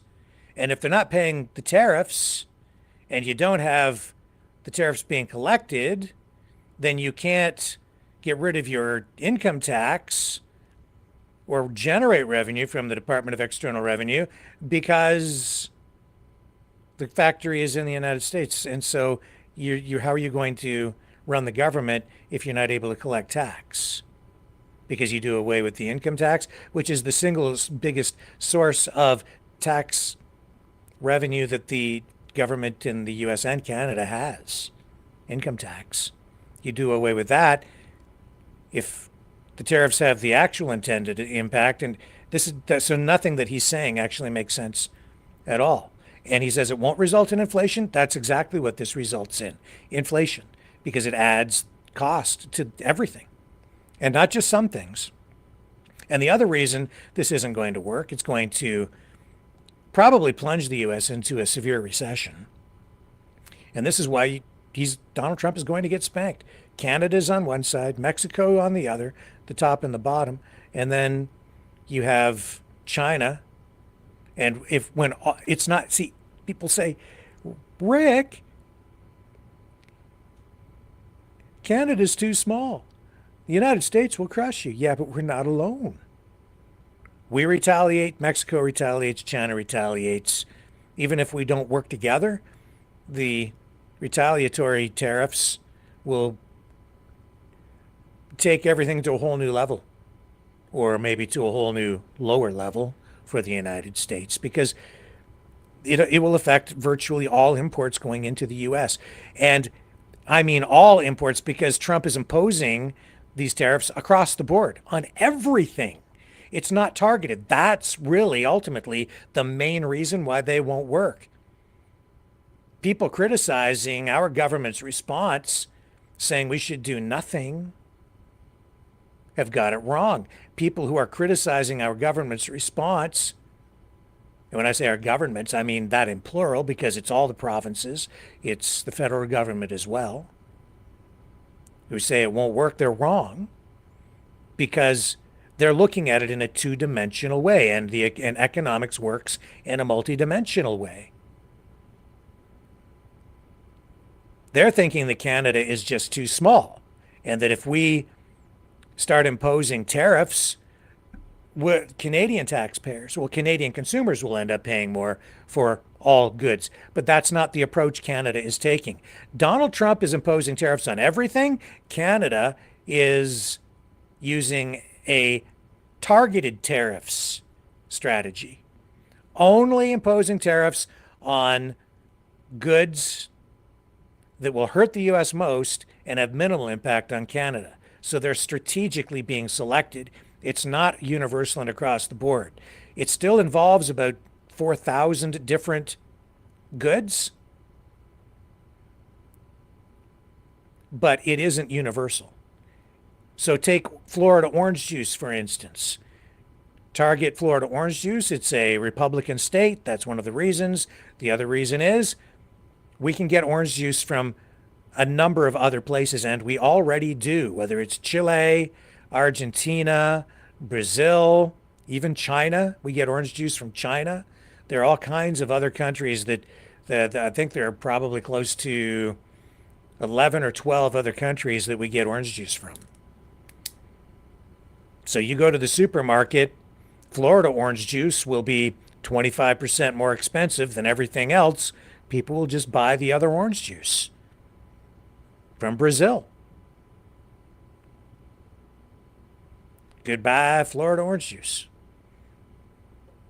Maybe Trump's trying to force the United States and Western countries to join BRICS. Brazil, part of BRICS. Maybe his loyalties don't lie with the American people after all. It's a very strange time. He's a very strange president. Nothing about this is normal. Not one darn thing. And what his posts today on Truth Social, also, in my view, really not normal. But the not normal is the new normal. Trump is the guy who's given us all the weirdness all the way from the beginning. You thought I want to talk about weird? Go back to the beginning of the pandemic and just walk your way through it. And who was there all through it? All right, so here's what he posts on Truth Social. For anyone, here we are. Justin Trudeau of Canada called me to ask what could be done about tariffs, he says. This is a phone call today. I told him, he says, that many people have died from fentanyl that came through the borders of Canada and Mexico, and nothing has convinced me that it has stopped. He said that it's gotten better, but I said, that's not good enough. The call ended in a, quote, somewhat friendly manner, exclamation point. He was unable to tell me when the Canadian election is taking place, which made me curious. Like, what's going on here? I then realized he is trying to use this issue to stay in power. Good luck, Justin. Yeah, that's propagandistic rhetoric feeding into a narrative that is just getting people jacked up. Certainly Trump supporters here in Canada are buying into some of that stuff. I'm sure that he probably, maybe he is too stupid to understand how Canadian politics works and what the procedures are, how the system is set up, our parliamentary system. But he's throwing out, just like he did with Zelensky. Zelensky's a dictator, Russian talking point, and they're trying to portray the Canadian government now as being undemocratic and illegitimate. De facto instead of de jure. Yeah, and then he continues with this one on Truth Social. He says, for anyone who is interested, I also told Governor Justin Trudeau of Canada that he largely caused the problems we have with them because of his weak border policies, which allowed tremendous amounts of fentanyl and illegal aliens to pour into the United States. These policies are responsible for the death of many people. Well, we already know that the fentanyl crisis that he's referring to as it relates to what's going on in the United States, that's not really Canada's doing at all. Very, very small percentage of the fentanyl going into the United States comes from Canada, but hey, why pay attention to facts when you've got a great narrative that you can use to take over another country? or use it as justification for such things. Now, the immigration, that has actually been something of a problem, but that's actually, you're not going to probably want to hear this, but it's actually because Canada has tightened up its immigration rules in the last couple of years. It's resulted in a spike in people leaving Canada, and instead of going back to their home countries, a lot of people started heading to the United States, where it's been pretty easy to get in, because the United States has had more, under Biden, more lenient immigration rules and laws, and they haven't been as aggressive about picking up people crossing into the country without proper permission as Trump is now, and not as tight with it as Canada has been. And so what's happened is Canada tightened up its immigration rules.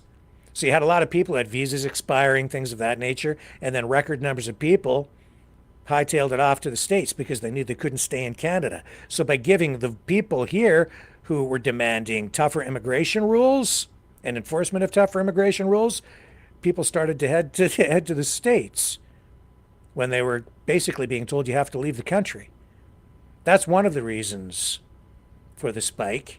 Prior to that, we did see sort of an incremental increase, and that's also because Biden had very lenient immigration policies, and because the United States has big diaspora communities. So if you're from India and you want to live in a community with a lot of other people from India, the United States has much larger populations from diaspora communities down there, so you can go find places, live in places where there are more people from your homeland than you can in Canada. We have communities here too for various people from various countries, but the United States has much bigger populations, just overall. And some people say more opportunity down there for jobs and things of that nature. A lot of different reasons why, but prior to just even a few years ago, the flow of my immigration was going the other way. Always did. We always had more illegal immigration coming into Canada than going back the other way. Things just in the last couple of years have flipped.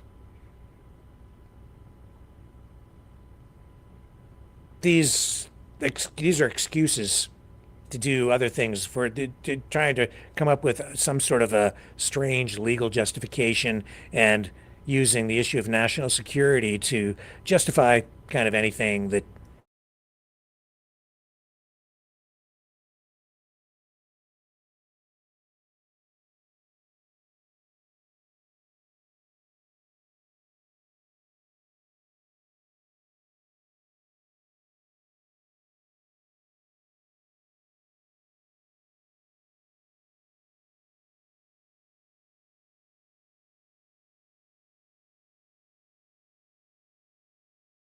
people can't believe their own eyes. I guess I lost my feed there. I'm sorry. I was gone for a moment, but I'm back. Yeah, it's so even as the Prime Minister of Canada is warning us that Donald Trump wants to annex our country, a lot of people still just refuse to believe it. Won't believe it. Just won't. So today, J.D. Vance, Pete Hegseth, Tulsi Gabbard went down to the border at Mexico to put on this dog and pony show for the media. And dog and pony show it was, with the background they set up for the cameras, with the military vehicles, because they are on the Mexican border with military personnel, which makes me very, very, very, very nervous, especially for Mexico and for Canada as well, dealing with what would normally be viewed as something requiring a police response, a border security response, border guards. No, they're taking a full-up military approach to this, and here's how they justify it. Here's Vance coming in to talk about everything going on down there. Not a prelude to war. This is just part of the war. It's a new kind of warfare. But as you can see, they're conventional warfare potentially as a part of All right. Well, good afternoon, everybody, and I appreciate you being here. It's great to be here. It's great to talk to some of the incredible people that we have, both at the local level, the Texas state level, and also, of course, our federal border patrol, who are doing so many good things to keep us safe. And I have some bad news and some. Hang on a second here.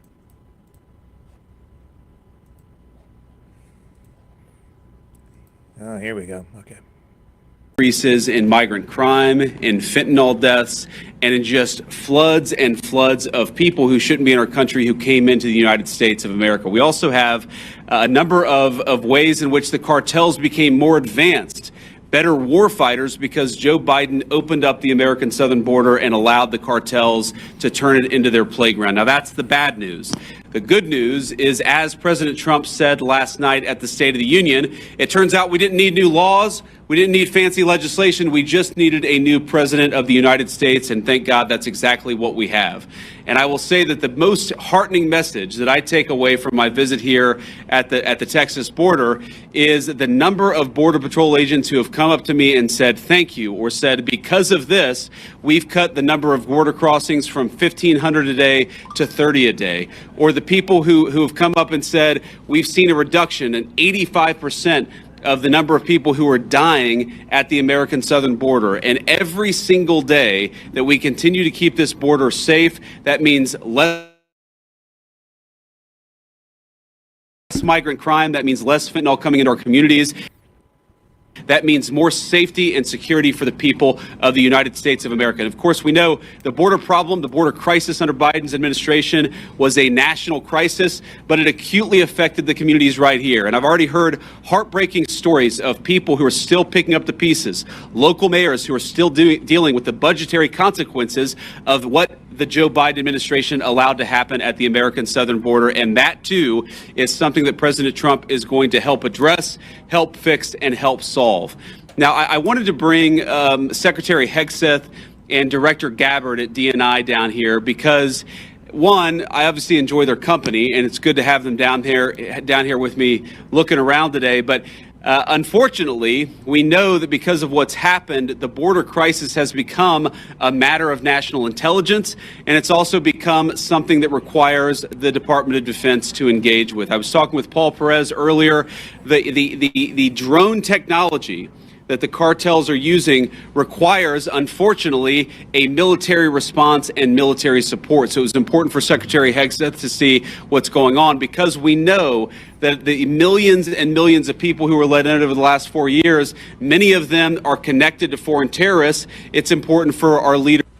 Requires, unfortunately, a military response and military support. So it was important for Secretary Hegseth to see what's going on, because we know that the millions and millions of people who were let in over the last 4 years, many of them are connected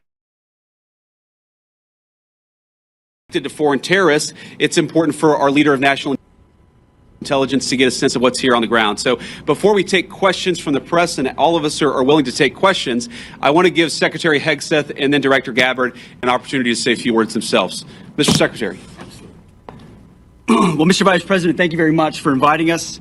It's great to be here with you, with the director, with our fellow friends in civilian clothes and in other shades of green. This is a demonstration of a true partnership on the southern border. As President Trump has made clear on the campaign trail and from day one and last night, border security is national security.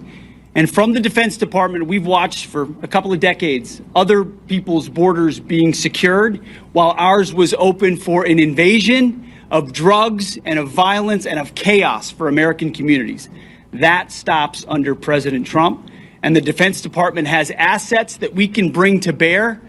Not just troops, not just surveillance, not just equipment, but actual planning and capabilities that enhance what Border Patrol is already doing, which is why it's been incredible to hear from our partners about what we've been able to allow them to do, facilitate them, and we've seen it in the numbers. 98% drop in crossings on the southern border. We're not yet at 100% operational control, but we are on our way because that is the mandate that the president has given us. So more resources are coming to this border. We are dedicated to securing it. That's the reason for our trip and our partnership. And I want to thank all the men and women who've been doing it recently in uniform, who have been doing it a long time, right here, have dedicated their lives to securing the American people. And at the Defense Department, we are committed to continuing to being a big part of it. So, Mr. Vice President, thanks for having us. Absolutely, man. Appreciate Thank you. Great. Now, Director of National Intelligence, Tulsi Gabbard. Tulsi. Thank you, Mr. Vice President, for your leadership in bringing the country's attention to what has been happening here at the border and the significant change that has already occurred under the short time that President Trump has been in office. Really, what you're seeing here today and what you'll continue to see is a unified effort across President Trump's national security team, the Department of Homeland Security, towards our mission, which is to ensure a safe, free, and prosperous society for Americans. As Director of National Intelligence, there are a number of areas where we are focused. Prepare for war. The President talked about in his speech, over 21 million people have come across our borders illegally under Joe Biden's administration. There are many of them that we don't know who they are. They have not been vetted. We don't know where they are. I'll give you one quick example of one of the problems that we are getting after. From Central Asia, there were over 4,000 people who came across our borders using an ISIS-affiliated network.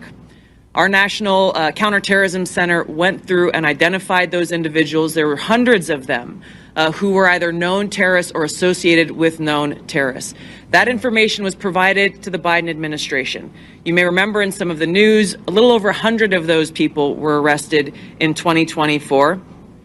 Of those who were arrested, only 8 were either deported or remained in custody. Only 8.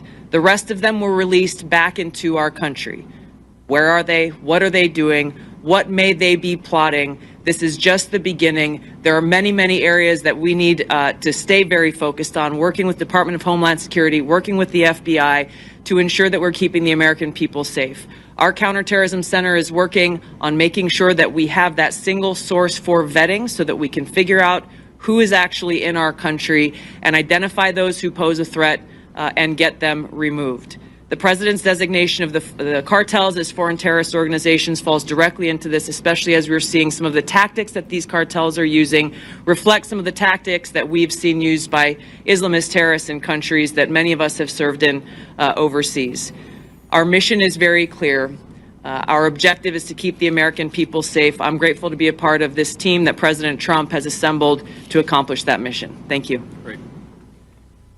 So before I take questions, let me just say 2 final things. First of all, the reason why we've seen, as Pete said, a 98% reduction of border crossings, the reason why this particular site has gone from over 1,500 crossings per day to 30 crossings per day is because President Trump has empowered and, in fact, demanded that his whole government take the task of border control seriously. And that's exactly what we're doing. And of course, and this leads me to my final point before we take questions, it is impossible to do without the men and women on the ground who are actually doing the hard work. They just want to be empowered to do their jobs. President Trump has made that possible. So from the bottom of my heart and for a grateful nation, to every person I've met here today, thank you for working hard on the American people's business. It's been an honor to be with you. It's been an honor to see what you do, and we're going to keep on supporting you over the next 4 years. Congressman Gonzalez, thank you for being here, and thank you for... Yeah. Okay. Something don't smell right. This is very dangerous. We're talking about... They're putting troops on the border.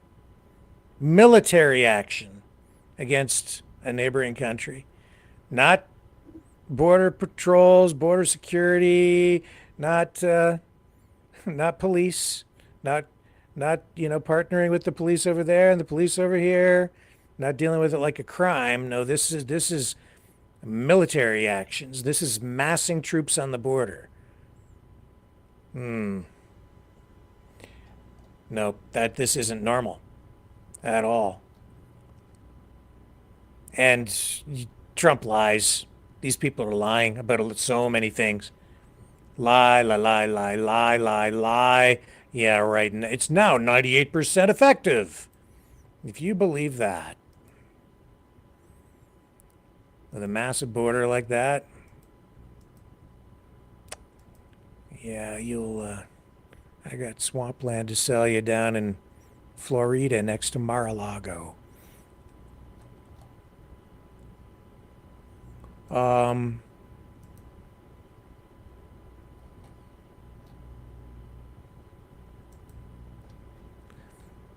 Even during his address last night, he was talking again. I think he mentioned the banks again, yeah. Trump's been saying that Canada doesn't let U.S. banks operate in Canada, and people are believing it. When you can see with your own eyes, that there are U.S. banks operating in Canada in many major cities. In fact, I got a list here of all the U.S. banks that operate in Canada. You want me to run them off? Of course you do, because you want truth, not BS,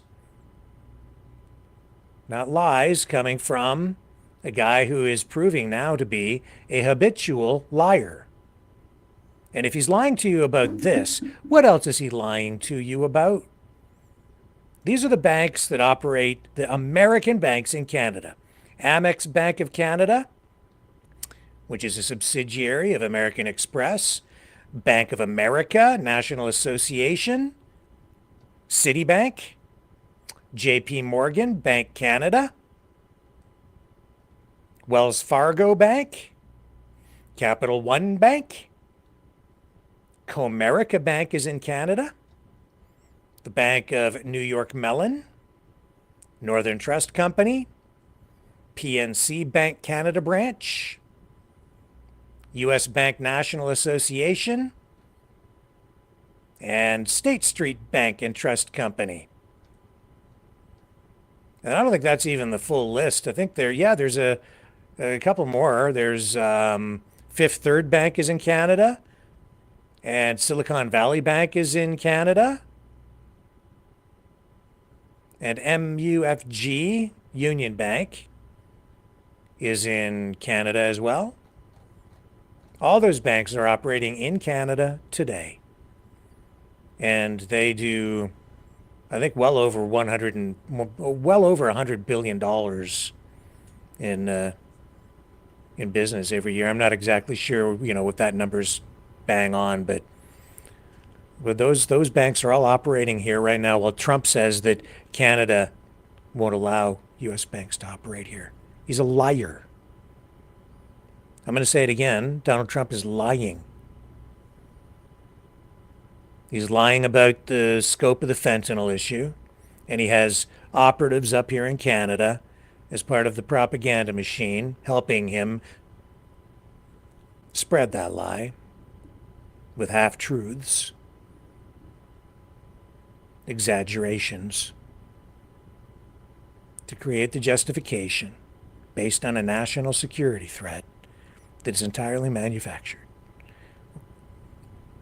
to mask over the true agenda, which is to annex Canada, potentially, if he can get it done, and go to war with a government that he sees as progressive, liberal. He's going to war with every progressive government in Western society. It's not speculation. It's happening before your eyes. Not just Canada.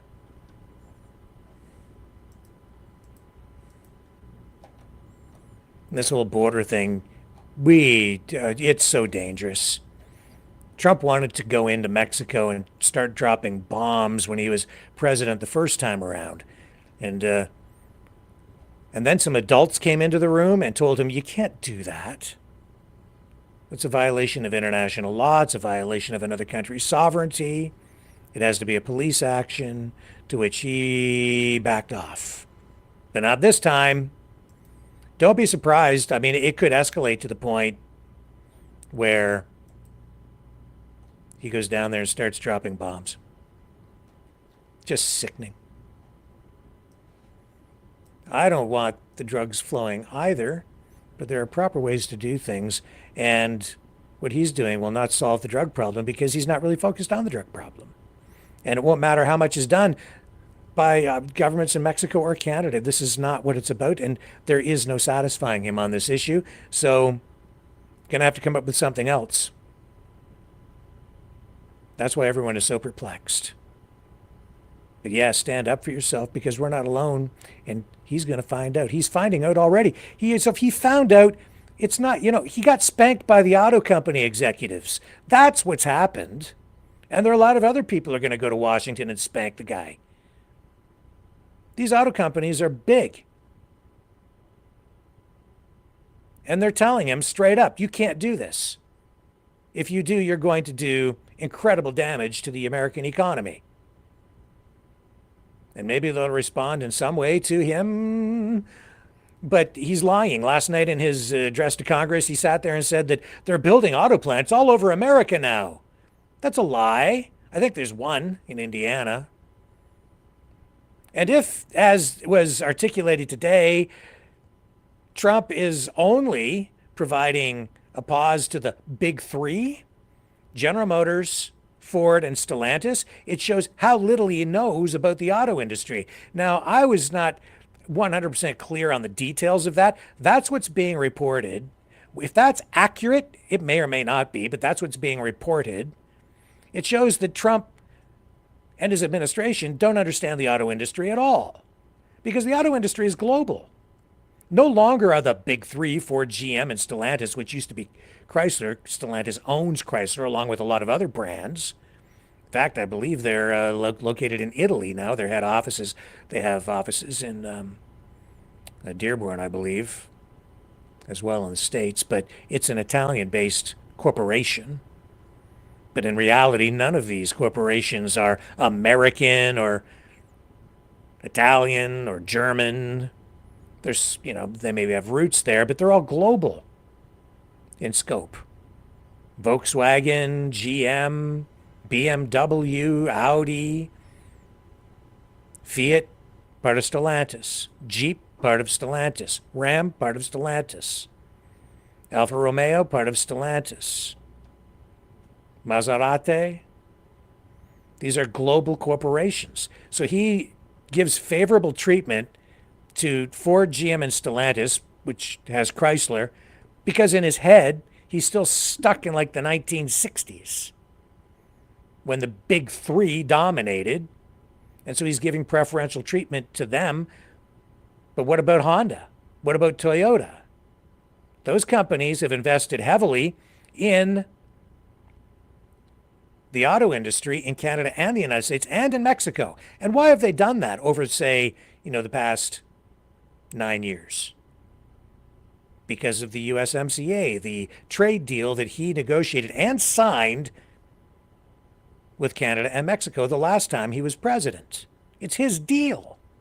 And as a result of that, the auto companies, all auto companies that have invested in North America, have done so with the view that the USMCA was the basis for the way trade would be conducted on this continent. So they base their investment decisions on that. Now he comes along, says that it's a terrible deal. The deal that he signed, it's his deal. So I guess if it sucks for him, he sucks as a negotiator. Not a very good deal maker, but anyway. As a result of this, he's causing chaos in the auto industry. And he's applying this pause unfairly, because the big three aren't really North American companies anymore. They're global. General Motors builds crap loads of cars in China, because that has been the growth market for years, many years now. GM, over there. They need the Chinese market in order to prop up their company. You better be careful. You think that what he's doing to Canada is bad. The impact from what he's doing to China and the auto industry over there, not as much with the electric vehicles, but certainly with cars that are powered with internal combustion engines, and the electric vehicles as well. Hefty tariffs on those. The point being, if China expels GM, if they take punitive actions against these companies, which they probably, they or parts even coming from the U.S. or whatever, GM needs to be in that market. This is insane.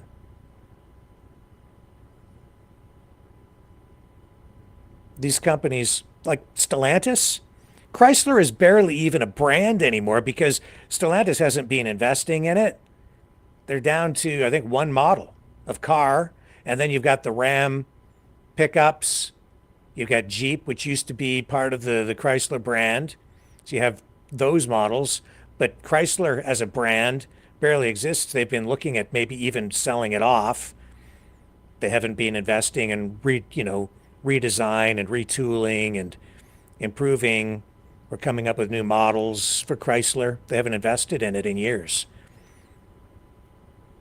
So they're doing some things, but it's a brand that's fading away as they have all these other brands under the Stellantis umbrella. But in Trump's mind, it's still 1960, and you have the old Chrysler Corporation still humming along, which needed to be bailed out all the way back in like 1977, I think, with Lee Iacocca. Then things are a lot different today. He doesn't understand how it works, man. It's all integrated. It's a worldwide industry, and in North America, the supply chain is completely integrated. So it's like he's going to blow a hole in everything. Let's go to the phones. How about that? You guys can weigh in on the conversation tonight. Here we are again talking about Trump and the tariffs. I'm going to put the number up on the screen here so you know what number to call. And yeah, we'll take some phone calls for a little while here tonight. If you want to call in, here's how you can do it. Okay, Mavericks, it's call-in time. Join the conversation. Call 1-647-734-4220. Then enter the PIN number 860-075-764, followed by the pound sign.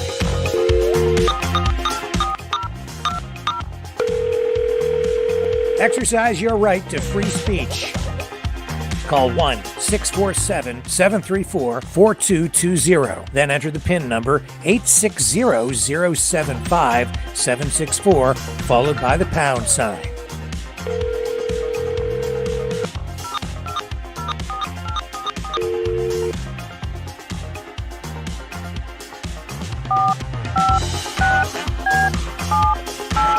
Call 1-647-734-4220. Then enter the PIN number 860-075-764, followed by the pound sign.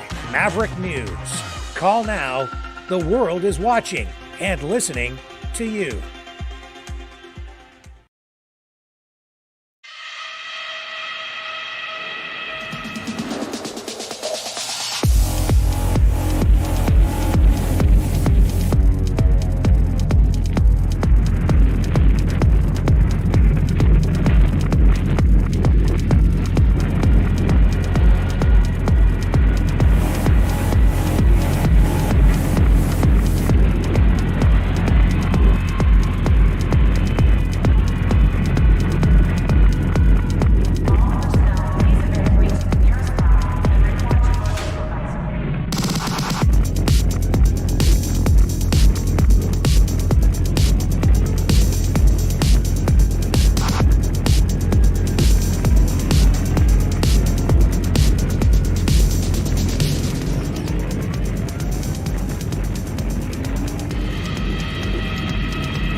Maverick News.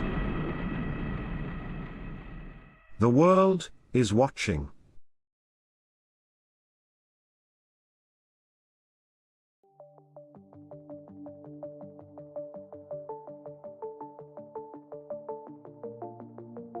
Greetings, brave Mavericks. Our quest for truth continues. We go beyond fake news. Together we expose propaganda. Together we pull others out of rabbit holes. We are maverick thinkers. We are all unique individuals, defenders of individual rights and freedoms, credible, trusted, grounded in reality. Maverick News. Maverick News. Defending free speech. Free speech. Donate at freedomreporters.com. Do it now. Tomorrow may be too late. Maverick News. The world is watching.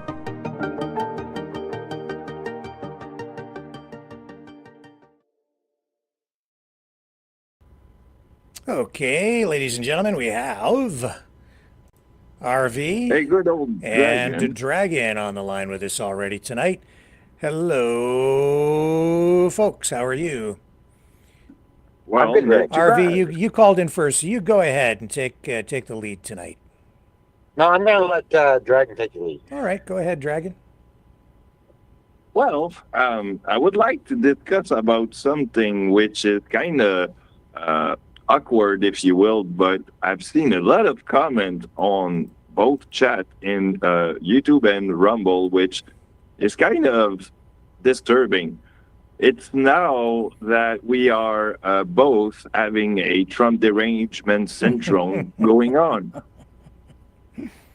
No, it's called "Let's Defend My Country." That's what it is. That's what's going on. That's been going for a while. Yeah. That's why I've been sitting in the chair from day one. So if you threaten my country, you're gonna have a little. I'm gonna have a little bit of an issue with you. And Trump has gone to war with us. Like, wake up. Okay? Yep. Like, it's just that simple. He's at war with us, and I'm going to defend my country.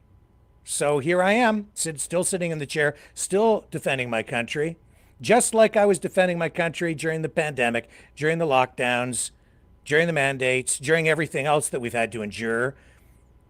And, as I sit back and I look at how everything is upside down right now and chaotic, and how the entire world, and like what, about less than 2 months under this new Trump administration, how the entire world has been literally thrown into chaos and a power vacuum created over in Europe. We've got alliances long-standing, since World War II, just blown apart. Troops massing on the U.S.-Mexico border by the thousands. Threats to annex our country using the same stupid manufactured excuse to invade us that they're using against Mexico right now, then using economic force and saying he's using economic force to force us to do exactly what? We're not sure, because obviously the things he's demanding aren't really things that he needs compliance with, because he wants something else. That's the country. It won't matter what we do. We can't satisfy the guy, because it's not about that at all. It's not really about the tariffs. The tariffs are just a tool to create more chaos. That's why we're going to the World Trade Organization here in Canada to deal with this guy that can't be trusted, because he signed this USMCA deal the first time around. He signed it himself, and now he's just breaking the deal. This is not us. It's not our fault. It's him. You can't trust the guy. He's breaking every agreement, every promise that the United States has made to Europe, to Canada, to Mexico. He's violating trade deals with all these countries, including ours. He's just in complete violation. People, of course, are afraid of the guy because he has a massive military and nukes, and he's freaking insane. And only that, in the MCA agreement, there's a part where it kind of live undisclosed the Roxham Road, right? Which there's a lot of people that will basically speak about that, right? Mm-hmm. And confuse themselves with that. But it's true that Trump did leave that open, and now he's kind of throwing us under the bus for that. So realize that, please, guys. You're going to take that in notes. He's looking to destroy our economy. Like, he's destroying your economy. You. He doesn't care about you, me, any Canadians. He has no respect for us or our country at all. RV, go ahead. Floor is yours. Well, you're right. He has no respect for our country, Rick. And Listen, there's going to be a lot of people that might be mad at me in this chat right now because I'm going to say it how it is, and I'm going to align exactly with Greg. And in fact, we're on the same page with this. Yeah. This is World War III, no matter how you look at it. Either we're going to have to become a 51st state, or we're going to have to align with the rest of the world. We're going to have to take on everyone else. This is a war, guys.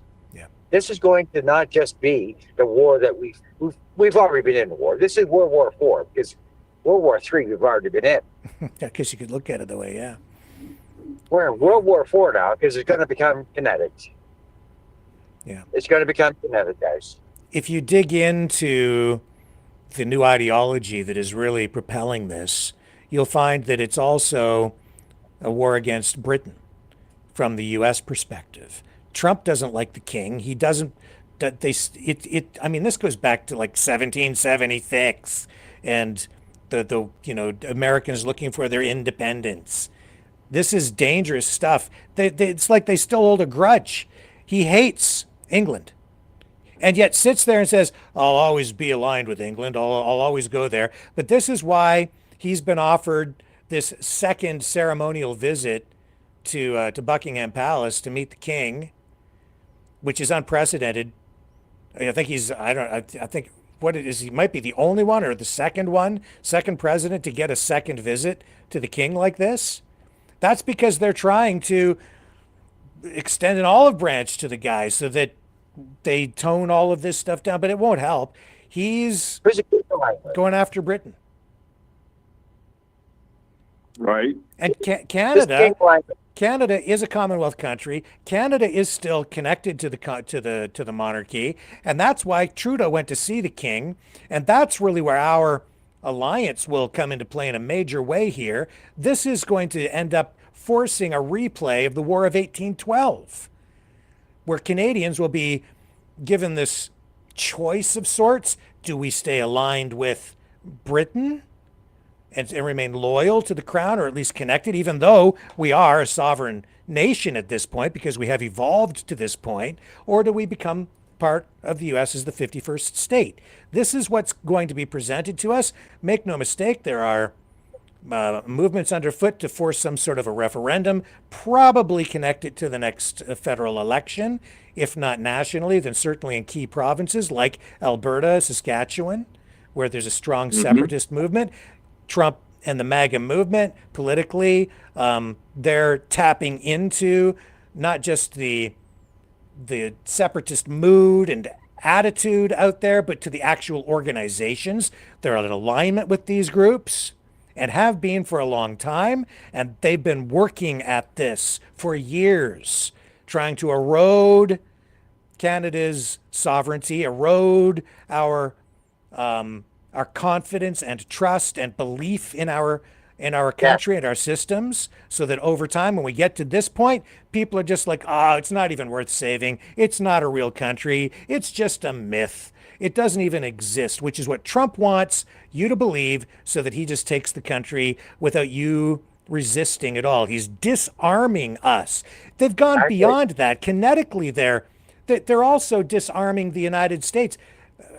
Pete Hegseth this week approved and ordered the United States to stand down on cyber warfare with Russia, so that the United States has basically shut all that down, but Russia's still on full assault on this, coming this way. So the United States is weaker now than it ever has been. Trump is weak. The U.S. military is weak, becoming weaker by the day. He's destroying everything, even says he wants to cut the budget in half, and he's using fifth generation hybrid warfare to take over Canada. That's what's going on. Can I put something here? And to make up to what you said about referendum, well, from what I heard from people that I know from the inside, it might come, say, for example, you might have two votes to do next time, and theirs will be actually like two different polls. The one is going to be for a referendum, like the one we had in the 90s, but this time is going to ask you if you want to go for the 51st state or not. And the other one will be a, federal election like the one we have every 4 years. So it's going to be a two election kind of thing, one for the referendum and one for the federal election incoming. So this is, mark my word, and this is what might going to happen. Yeah, and if this isn't foreign interference, I don't know what is. If the people facilitating this, supporting it, are not foreign agents, I don't know how you could characterize it. If there are people out there taking money in any way, shape, or form, they, I would say, are in violation of Canadian law. If this isn't an existential threat to the country, I don't know what is. Exactly. And look, guys, on the chat, okay? Because I look at the chat on both sides, all right? And I can tell who's trying to troll me and all. And some say, oh, he's not right, blah, blah, blah. Well, mark my word, guys. If I'm right on this one, and there's two elections, and I'm not wrong on this one, well, then come back and quote me on this one, and I'll tell you, you were wrong. And these people saying that we have to have a referendum or, it's required, it's justified. No, it's not. Because this referendum is, the push for it is originated in a foreign country so that they can take us over. This is foreign influence. They're using social media and hybrid information warfare to get what they want. The referendum is just part of the process. The end part where they get people to make this choice, which ultimately isn't really a fair choice because the choice is being made under duress. First of all, they undermine your confidence, your trust, and your belief even in your own country, using years and years of hammering you with false narratives, pseudo law, Canada is just a myth, blah, blah, blah, which is all a bunch of bunk. But the more people that begin to believe the lie, the more that the lie takes on legs of its own, and eventually it becomes true in people's minds. And if people believe something to be true, I guess it ends up being true, especially when you're dealing with something that is just a concept, like a country. Right. So they undermine the country. Election, but they ask you the question if you want to leave for the 51 state. It's still a sort of a double election and a double questioning. Right. So if it's not a real country, why do you need a referendum at all? And then, but they'll come to that later, Dragon, because what they're doing right now is you're making this decision. You're going to vote with a gun to your head because they're holding an economic gun to our heads. So what the plan is really ultimately going to be here is destroy the economy, make the people suffer, to get to be so hungry, so desperate, because we're losing everything, that we rise up against the government. Then you give us a choice, which isn't really a choice. It's like, well, you can join us and have prosperity and the golden ticket to the golden age of the super indebted United States of America that owes $37 trillion. So we take all your resources, all your wealth and your future. We destroy your country, your sovereignty, your future. You just become part of us. We'll take over your country. And you just make that choice, or you can starve to death and we'll turn you into slaves, and you can, I don't know, sew t-shirts like they do in Haiti for $1 a day.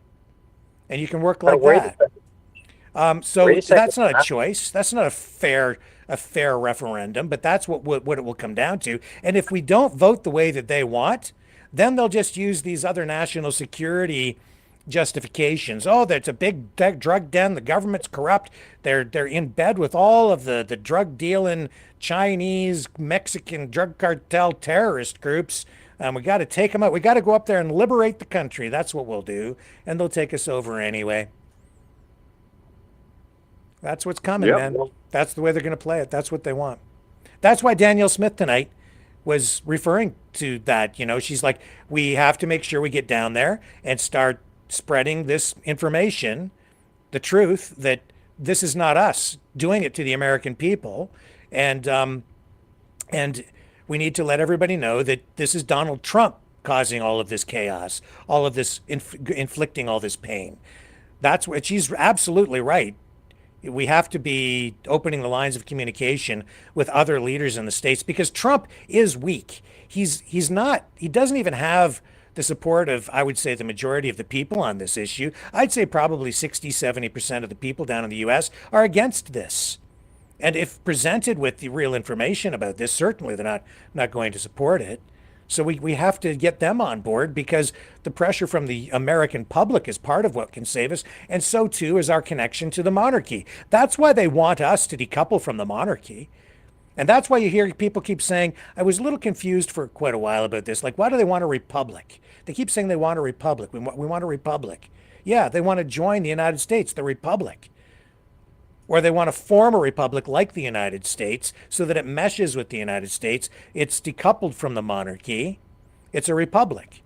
But there's less freedom and less democracy within a republic because you have basically a president who can act like a king, like Trump is acting right now with his Sharpie.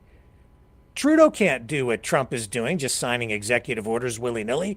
Oh, here's another 100 laws that I personally passed with the stroke of a pen. I hereby decree King Trump. Well, if Trudeau was doing that up here, you guys would be having a conniption fit. Oh, yeah, that's true. Yeah, so everybody should wake the hell up because, as I've been saying for quite some time, everybody only has one eye open. Open the other eye and see a fuller perspective on this. Exactly, Rick. Exactly. Yeah. And don't be afraid. Stop with all the, we don't want to get them upset. No, we need to get them very upset. We need to get, we just kick them and just, yeah. Get them upset. Yeah. Well, you know what? You did upset people when you say that people that wants to become the 51 state or to become American are traitor. I mean, you're triggering a lot of people. Well, I can trigger them all they want, but you explain it to me otherwise. To tell me why you're not a traitor if you want to betray your country and join a foreign country.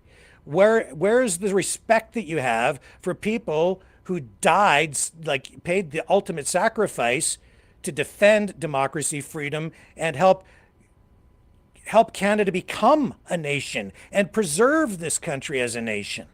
We owe it to them. Have you forgotten World War II and World War I? This is why I played that recording of John Diefenbaker, the former prime minister. I think it's important that everyone understands that Trump got an invite from the king, a special invite, only the second time ever. Who is the king aligned with, everyone? Who is the king aligned with? We all need to understand that. This whole world agenda and him aligning with Russia and everything else, everyone needs to open their eyes and actually see what Trump's plan is. Why would the king do it? And in the World Economic Forum, they said they needed to figure out a way to deal with Trump. Well, guess what they've done? They brought him a king's invitation to the palace. That's only happened a couple of times, which is a very big honor, apparently. Yeah. So what do you think is going to go on at that meeting?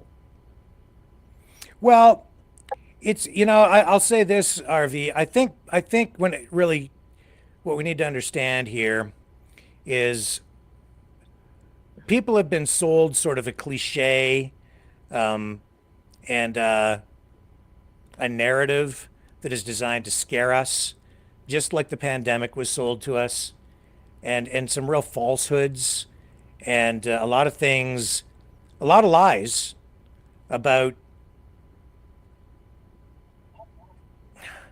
the way the world is set up, right? And so so the king has become a boogeyman because they've done that on purpose because they knew that it would come to this point where, see, Canada's connection to the monarchy is really part of our insurance policy against the United States. Canada's connection to Britain, even though it's mostly ceremonial and people don't understand it, because they've been taught this crazy stuff about how Canada is still controlled by the king. We're not. Exactly, Rick. You're getting it. Yeah, the king is there to ensure our freedom remains intact. He's there. All of our laws have to be approved by the king through royal assent. He has to give final approval, stamp them approved. But he doesn't get involved in, he doesn't evaluate or approve each piece of legislation based on whether it's good or bad, or whether he likes it or doesn't. He approves it based on whether the process was followed properly to ensure that it's the will of the people that is being exercised through the proper exercise of government authority. So if providing that the proper procedure is done. That's right. And then if it's all been done properly and he says, okay, then this is actually valid, it's lawful, it's legal, it's something I will approve because, you know, you've had the proper consultative process. It went through Parliament. It was approved there. It went to the Senate.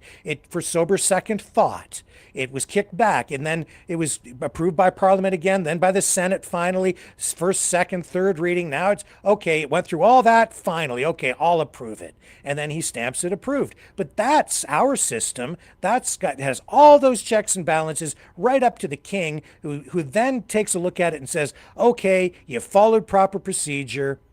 Fair enough. Approved. Done. That's as much influence as the king has over actual legislation or policies. Okay, people are being told though that the king is really dictating it from the top down. Doesn't work that way. But people's minds are being infected, and this is why our country is on the edge of collapse. Well, I'm sure the king has quite a lot of influence on what happens, Rick. Not really, RV. The king does not. Like, sure that's why even here, okay, Justin went over to meet with the king because of what's going on with the states, and he was asked by journalists. CTV actually sent him a message, asked the king for a comment, and do you know what his response was? We're not going to comment on that. That's not something we would comment on, because the king's job is not to get involved in the political side of it. It's for procedure only. That's why when people are saying if the king really cared about life, he would reject abortion laws. No, the king doesn't. Yeah, but you think that he's not doing that? Pardon me? You think the king is not getting in? You think the king is really not getting involved? No. On the political side? Nope. No. It doesn't matter. The king does not, that's why people are upset one way or the other. The king's job is quite the opposite of that. It's not about evaluating the merits of it based on the politics or the issue. It's just about procedure. And he's just there to make sure that whatever the will of the people is followed. But people who, so. If he did his job properly, but he could do his job corruptly. But he doesn't, and he doesn't though, because you can see the record. And so there have only been a very few number of times in history when the king has actually rejected any kind of Canadian legislation. I could look them up, but I think it's maybe 3 times in history. 2, maybe 3 times. Other than that, if it's been, and for some of that stuff, it's all for procedural reasons. It's not because he's trying to. He doesn't get involved on the political side of any of this legislation. It's not basically he gets involved. Basically, it's aristocratic decree. Sorry, I couldn't understand either one of you when you were talking. Go ahead, Gregor. I was just saying that the word that we're looking for is aristocratic decree. Basically, it's what is the sovereignty of Canada is still under basically the sovereignty of the king, but at the same time, he's not going to implement everything or have a decision on everything that is going on here. If my memory is correct.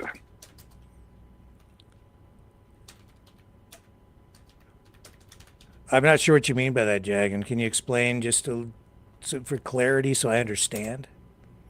Well, if we go back to what monarchy was, basically aristocratic decree was when the king was making decision on a land, right? That it was on his, say, on his territory. So this is where we are not under the king by decree, but we still under his jurisdiction as a monarchy or basically an aristocratic decree. I'm sorry. What you're saying is I'm trying to make sense of it while I'm looking at other stuff. One more time. Well, it's okay. Can you explain it to me again, because I'm not able to follow what it is you're trying to tell me.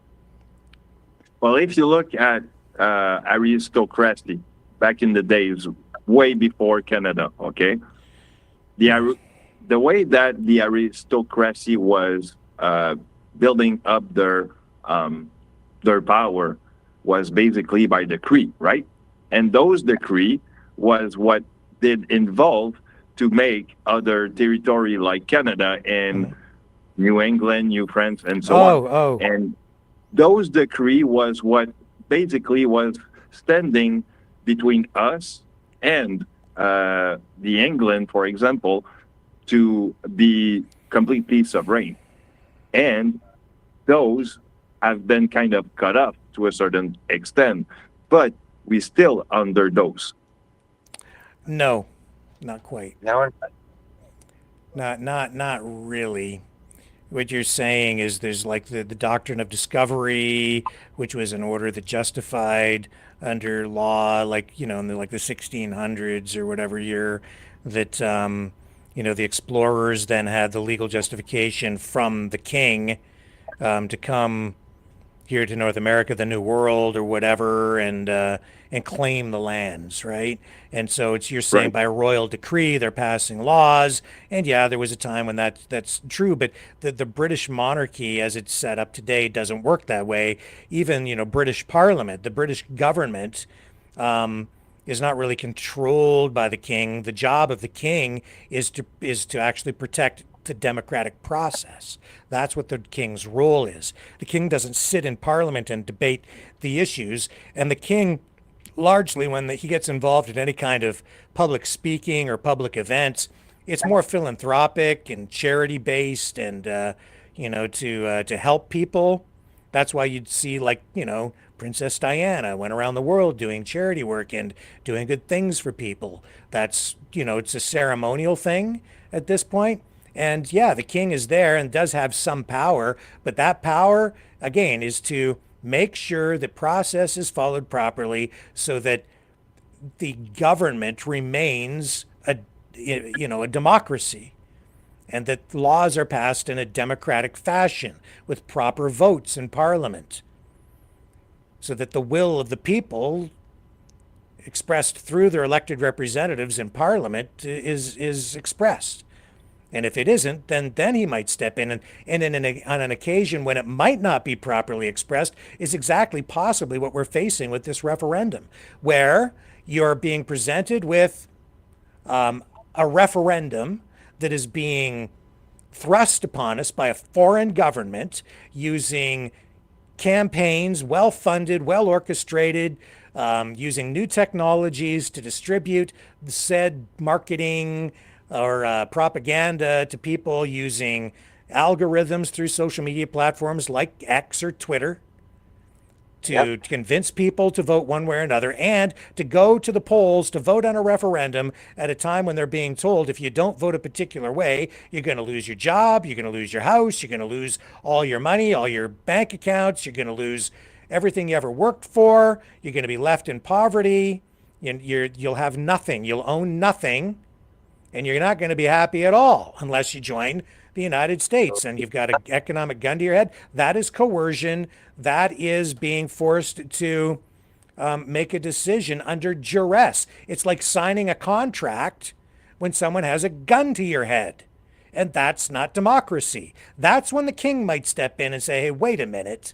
You're not going to destroy this country, this Commonwealth country that is still connected to the monarchy, where we have checks and balances in place, and I'm the final piece of the puzzle. I'm the insurance policy. Sorry, no. Sorry, Donald. Canada's a sovereign country, whether you care to admit it or not. And that's really what when the king would step in and say, no, Canada is an actual sovereign country, Donald, even though you don't want to recognize its existence. It is a real place. And so, sorry, no, you can't have it. And you can't say that this was a valid referendum because it was done under coercion and duress. That's not fair or free. And when the king steps in, Rick, yeah, what happens then? Then we're in big. Then we're at that. That's when the World War pops off. Great. And guess what? Yeah, and that's the new alignment, right? Because now Trump's aligned with Russia, and he's pivoted away from Europe. And this is why Canada's in such a precarious position tonight, because we're aligned with Europe and Britain, not with the United States now. And we've got this malignant tumor of an orange man down there threatening to take over our country, which is putting him at odds and us at odds with, we're caught in the middle, really, of what's going to potentially end up in a dispute between two nuclear powers, not Russia and America, but America and the UK, which has nukes. So Donald Trump's going to end up with a British nuclear sub parked off New York, and it might be the Brits who stick a missile up the butt of Donald Trump, not the Russians, to defend us. Get it? America, are we aligned with the rest of the world that's forming the alliance? The alliance is already being formed. That's right. And as a matter of fact, everyone will cry out when your coffee that is now about $12 the box is going to cost about $20 in about 2 or 3 years from now, if I calculate right or estimate things right, rather. Also, yeah, you're going to cry when stuff going to, cost way out of proportions. They're also pushing this whole agenda by making people by framing it as though it's a choice between woke and liberal and Justin Trudeau is your enemy, right? Yep. Versus Trump is your friend. No, it's not an election. It's a referendum, and once it's done, if it's done, it can never be undone. It will never be undone. Canada will be gone. So it's not just an election, it's whether you choose to have Canada as a country or not. And you should not be basing your decision on that with the framing of, well, I want a lower tax. I don't like Justin Trudeau and because he taxes us too much. That's not the issue. Yes. No, it's not going to work for us. We're Canada. We're Canada, guys. Yeah. We're not United States. I'm not going to bend the knee. We don't have to. It's quite simple, RV. All we have to do to save the country, and I don't know if people have the courage because not many people had the courage during the pandemic. And isn't it ironic that I'm kind of framing it that way? But all we have to do is just say no. Exactly. That's it. Exactly. That's simple. And no. Trump is weak, so it's okay. We'll get through this. Go ahead. America's weak. America's weak. Yeah. America's weak. They think they're strong, and they're still on the same concept that they're the most powerful country in the world. Well, we've already seen them. They've already been into Ukraine and trying to take on Russia. They realize they can't even take on Russia, not even with NATO. Mm-hmm. They're weak. They're not as strong or as powerful as they have thought. The dollar is falling. They're going bankrupt. The BRICS is killing their dollar, and they're trying to hold on to the last little thread that they have. And guess what? Mm-hmm. They're doing it by threats, by threatening Canada, because they think Canada is the weakest country in the world, and they think we're the easiest one and the easiest targets. And it's not going to happen because we're not weak. We're not going to agree with this. It's a big no. It's a damn big no. And you know why I know that the correct course forward, like morally, is and just straight up, I know which side is evil and which side isn't. And you know how I know? Because if we actually want to decouple from the monarchy, if we don't want to be part of that, you know what's going to happen if we just say, thank you, King, but we'd rather just separate and be on our own, or even if we choose to join the United States as the 51st state, you know what? If we choose that, right? If we choose it, and we tell the king we don't, well, except if it's done under coercion and duress, but maybe that's another issue. But if we really seriously wanted it without being forced to choose it, other countries decouple from the monarchy. They just ask. We don't have to go to war. They don't control us. That's why I know that these people who are telling us that the king is in full control, and it's like some evil, shadowy, dark conspiracy thing with the king really control it. No, it's not. If we don't want to be part of the monarchy anymore, all you got to do is get enough people together and say, "Hey, King, we don't want to be part of this anymore. We want to decouple from the Commonwealth." Other countries have done it. Yeah, we're done with it. Yeah, we're done, and they'll let us go because that's the way they are right now.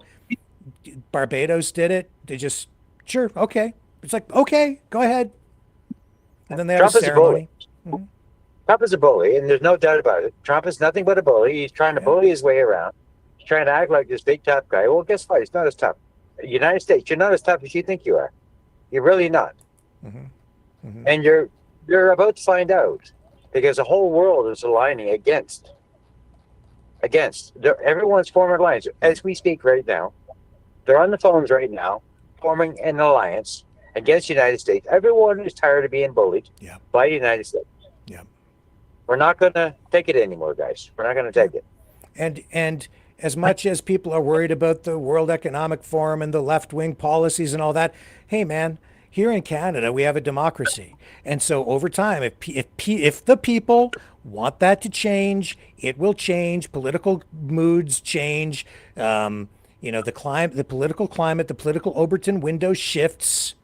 So, over time, things can change. You can vote governments in, vote them out. Things were different in the 60s than they are right now. And I'll say this, too. People have been sitting in the chat for the past, few weeks, especially since I've been going pretty hard on the Donald, right? Saying, that guy's gone full libtard. No. You've got it all wrong. I've never changed my political stance on anything from day one. Politically, I've been very consistent. I'm still where I've always been. You know who's changed? Justin Trudeau.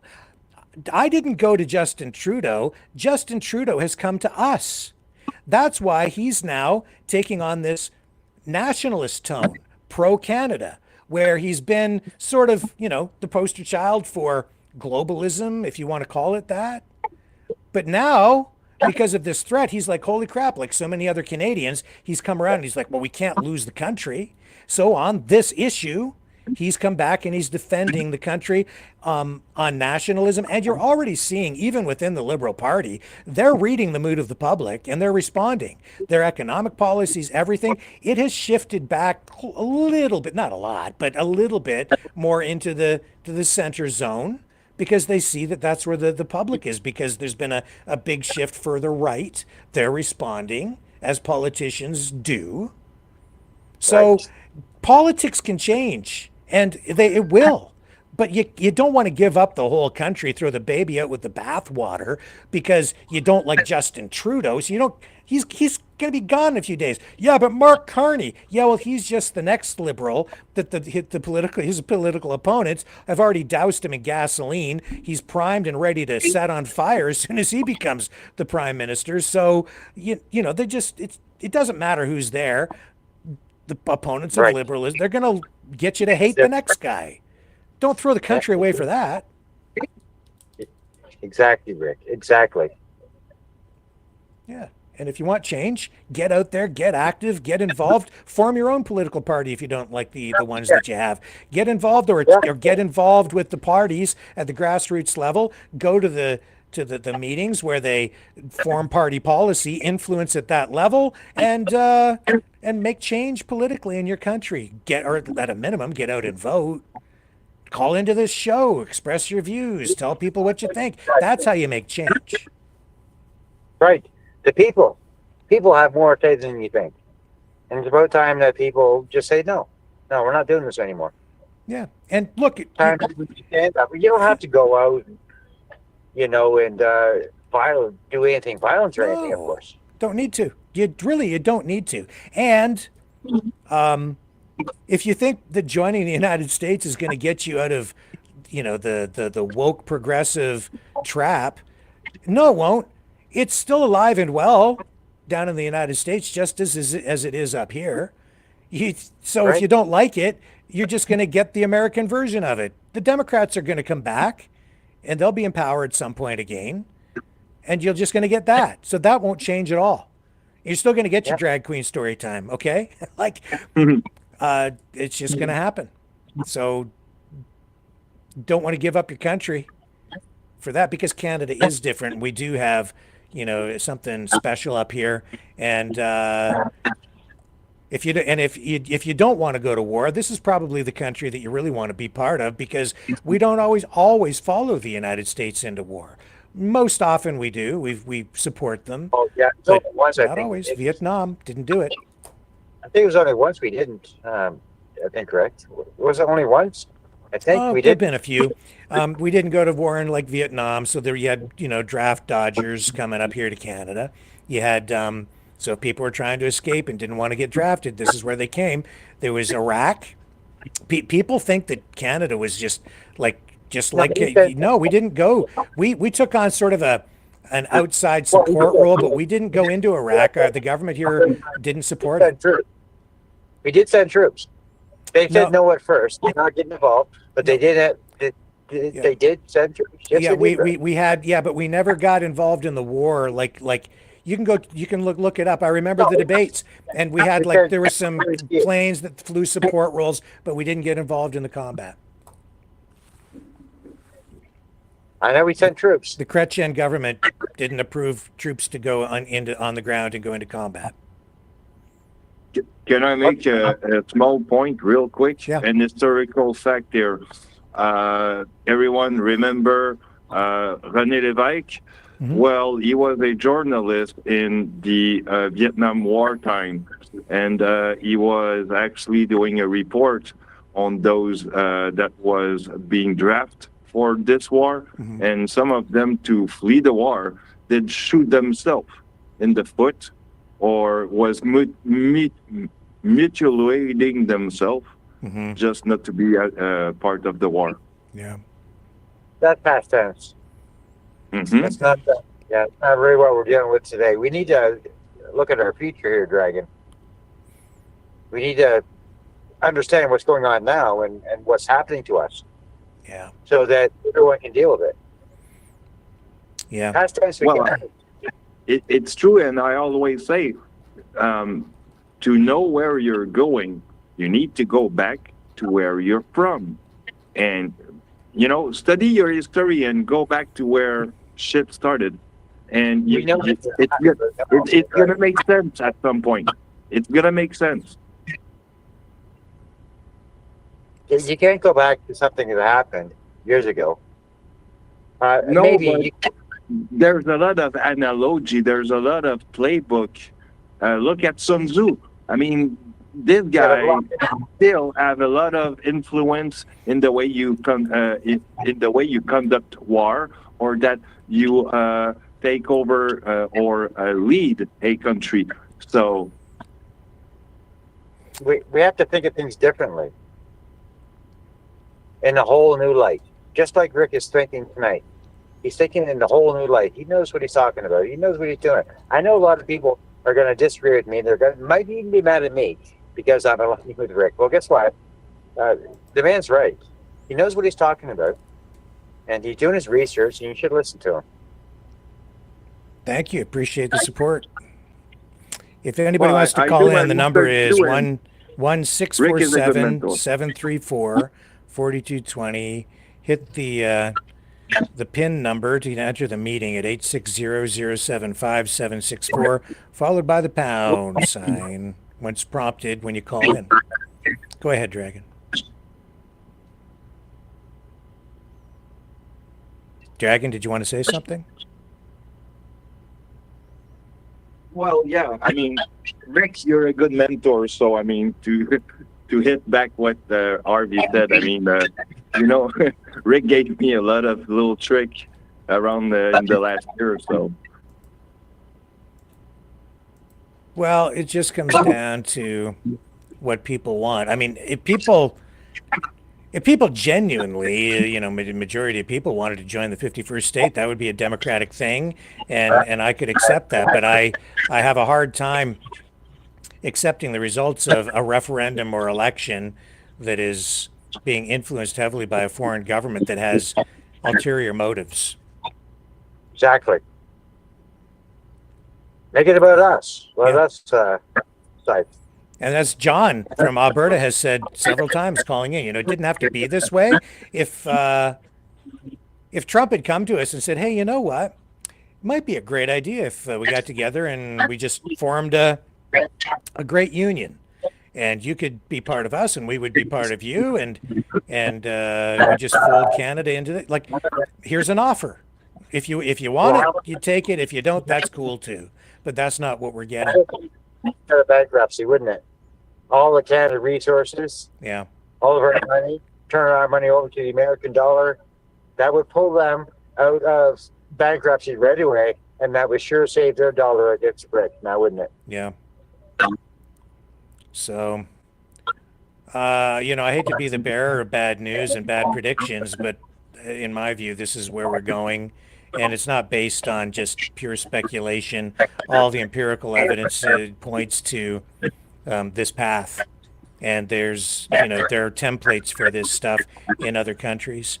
In fact, you can look to Ukraine for a lot of the same pattern in play here, where separatist, you know, sentiments are being promoted by a foreign government in order to destabilize the country. What the program around the other night with the general showing what his involvement, like, that was all part of that too. So you have a U.S. general involved in directing, you know, a massive protest or part of a protest from within, so that nobody knew who was involved, but influencing things to try to destabilize things up here. That's ultimately what that was about. That's why it was, and that's an international incident. Of course, the government doesn't really want to acknowledge that, because that kind of takes everything to a whole new level, doesn't it? But the shittiest part about this, Rick, is that there's no way out of it. There's only one thing. There's only one end result: war. Maybe. There's no way out. I'm not sure. I'm not sure, RV. I keep running that through my head. Like, how do we avoid that? I know, but I can't think of anything else, Rick, other than war. That's why. I mean, yeah. Nothing else. You know, enlighten me. I only see war in the end. Like, there's no way out of this. Doesn't matter what happens. Doesn't matter what Canada does, U.S. does, or anyone does at this point. We're in war, and I can't see any way out of it. So if you can see some way out of it, maybe we should dig into that. I see one possibility. Force his hand and don't resist. To force him to show the world what he really is. That will expose not his strength as he comes to take us by force when we don't resist. We take the Gandhi approach and we say, it's not yours. Come and take it. Come and take it, but don't give it to him. And then when he rolls in here and uses force against people who don't use force back, the world will see him for what he really is, and they won't support it. And then it will be only a matter of time before it all falls apart on him. Passive resistance. Many people would die in the process because they come in hurt if that happened. I'm sorry, what was that, Harvey?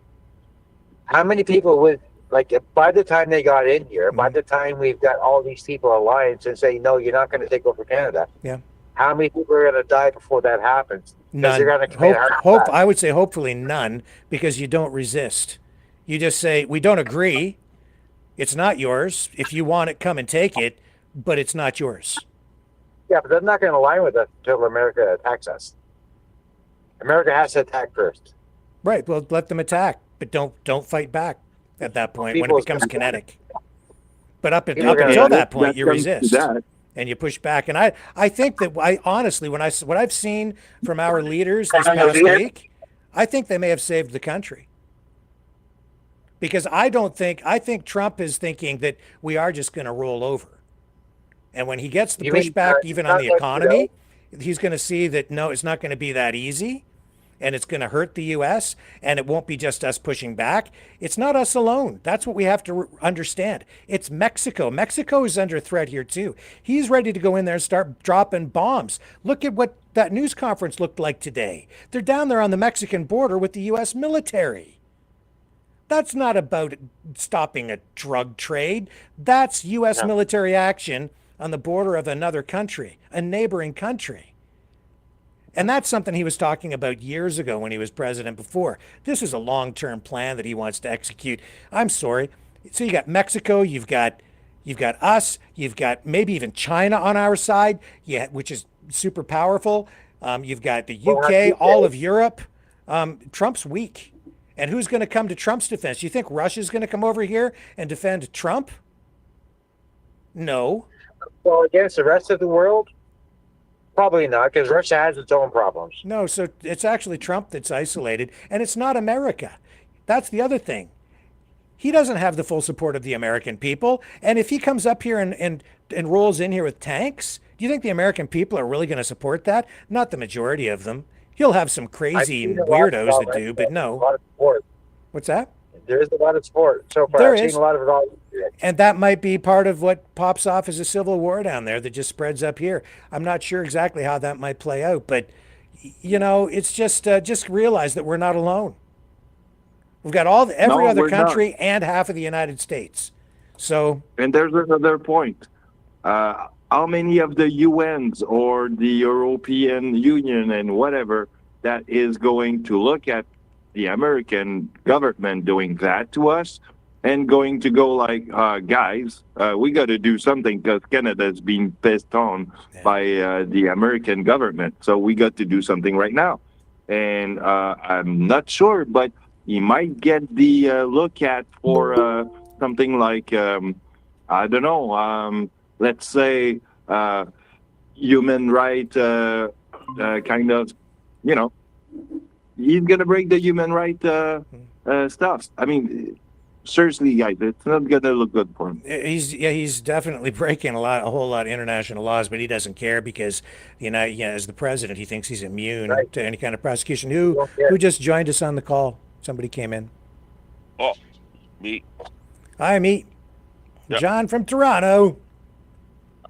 I think I put the wrong PIN key. I was in some sex line. Oh, were you? Oh, that's exciting. They wanted to pay by the hour, so I hung up. I don't know. Dialed again. Oh, well, that's definitely not this place. Sorry, can't help you with that. Yeah. Oh, why? Are you going to be nice to me tonight, John? You're wrong. You're all wrong. Oh, of course. Yeah, listen, you got your opinion. I got mine.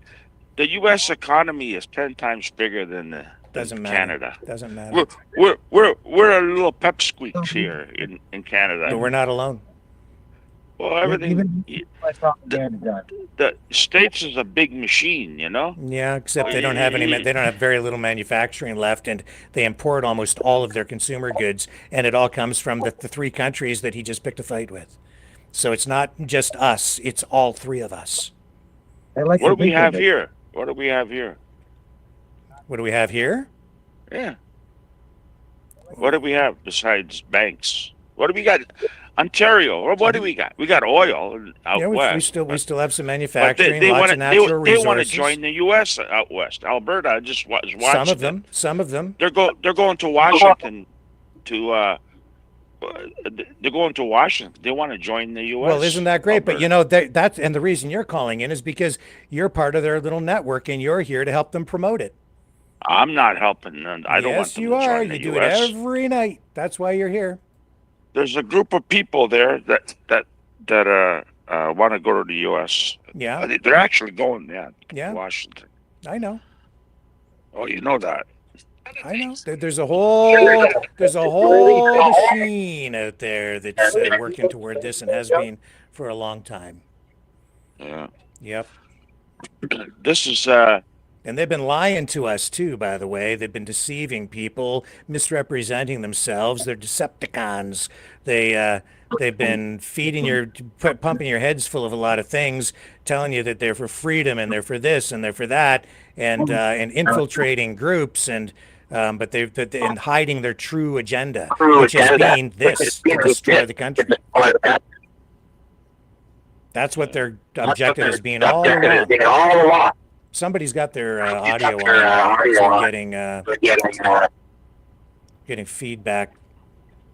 Yeah, I think the best guy is Polyev. Polyev, he gave a speech right in front of the House of Commons, and he goes, "Hey, the doors back here, they're closed right now." Yeah. But I think he's got the best plan. Well, that's fine, and people should be allowed to vote. And if they pick Polyev, then if that's what the people want, then that's what the people should have. That's who I'm picking. Well, that's cool, but people shouldn't be, making a decision on whether we stay together as a country or not with an economic gun to our head, as Donald Trump uses economic force. I don't get you, man. Hey, what? You go for an oil change and they want $120. Yeah. But the other place wants $100 or $90. Where are you gonna go? You're gonna go to the other place, $90, right? Same oil. But it's not. You think the U.S. is all we have?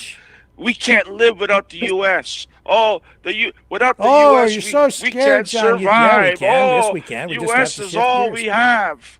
We have nobody else but the U.S. If the U.S. is gone, we're done. We're done, Rick. Yeah. We're done without the U.S. John, we're gonna die. Without the Johnny, U.S., we're that's done. because you're afraid We're of everything. done. You're always We're afraid done, of everything. man. That's it. You're afraid. We might as well just Johnny is a fraidy cat. Won't stand up for nothing. Yeah. Come on, Rick. We got. I buy some nice oranges from Africa. They're really nice.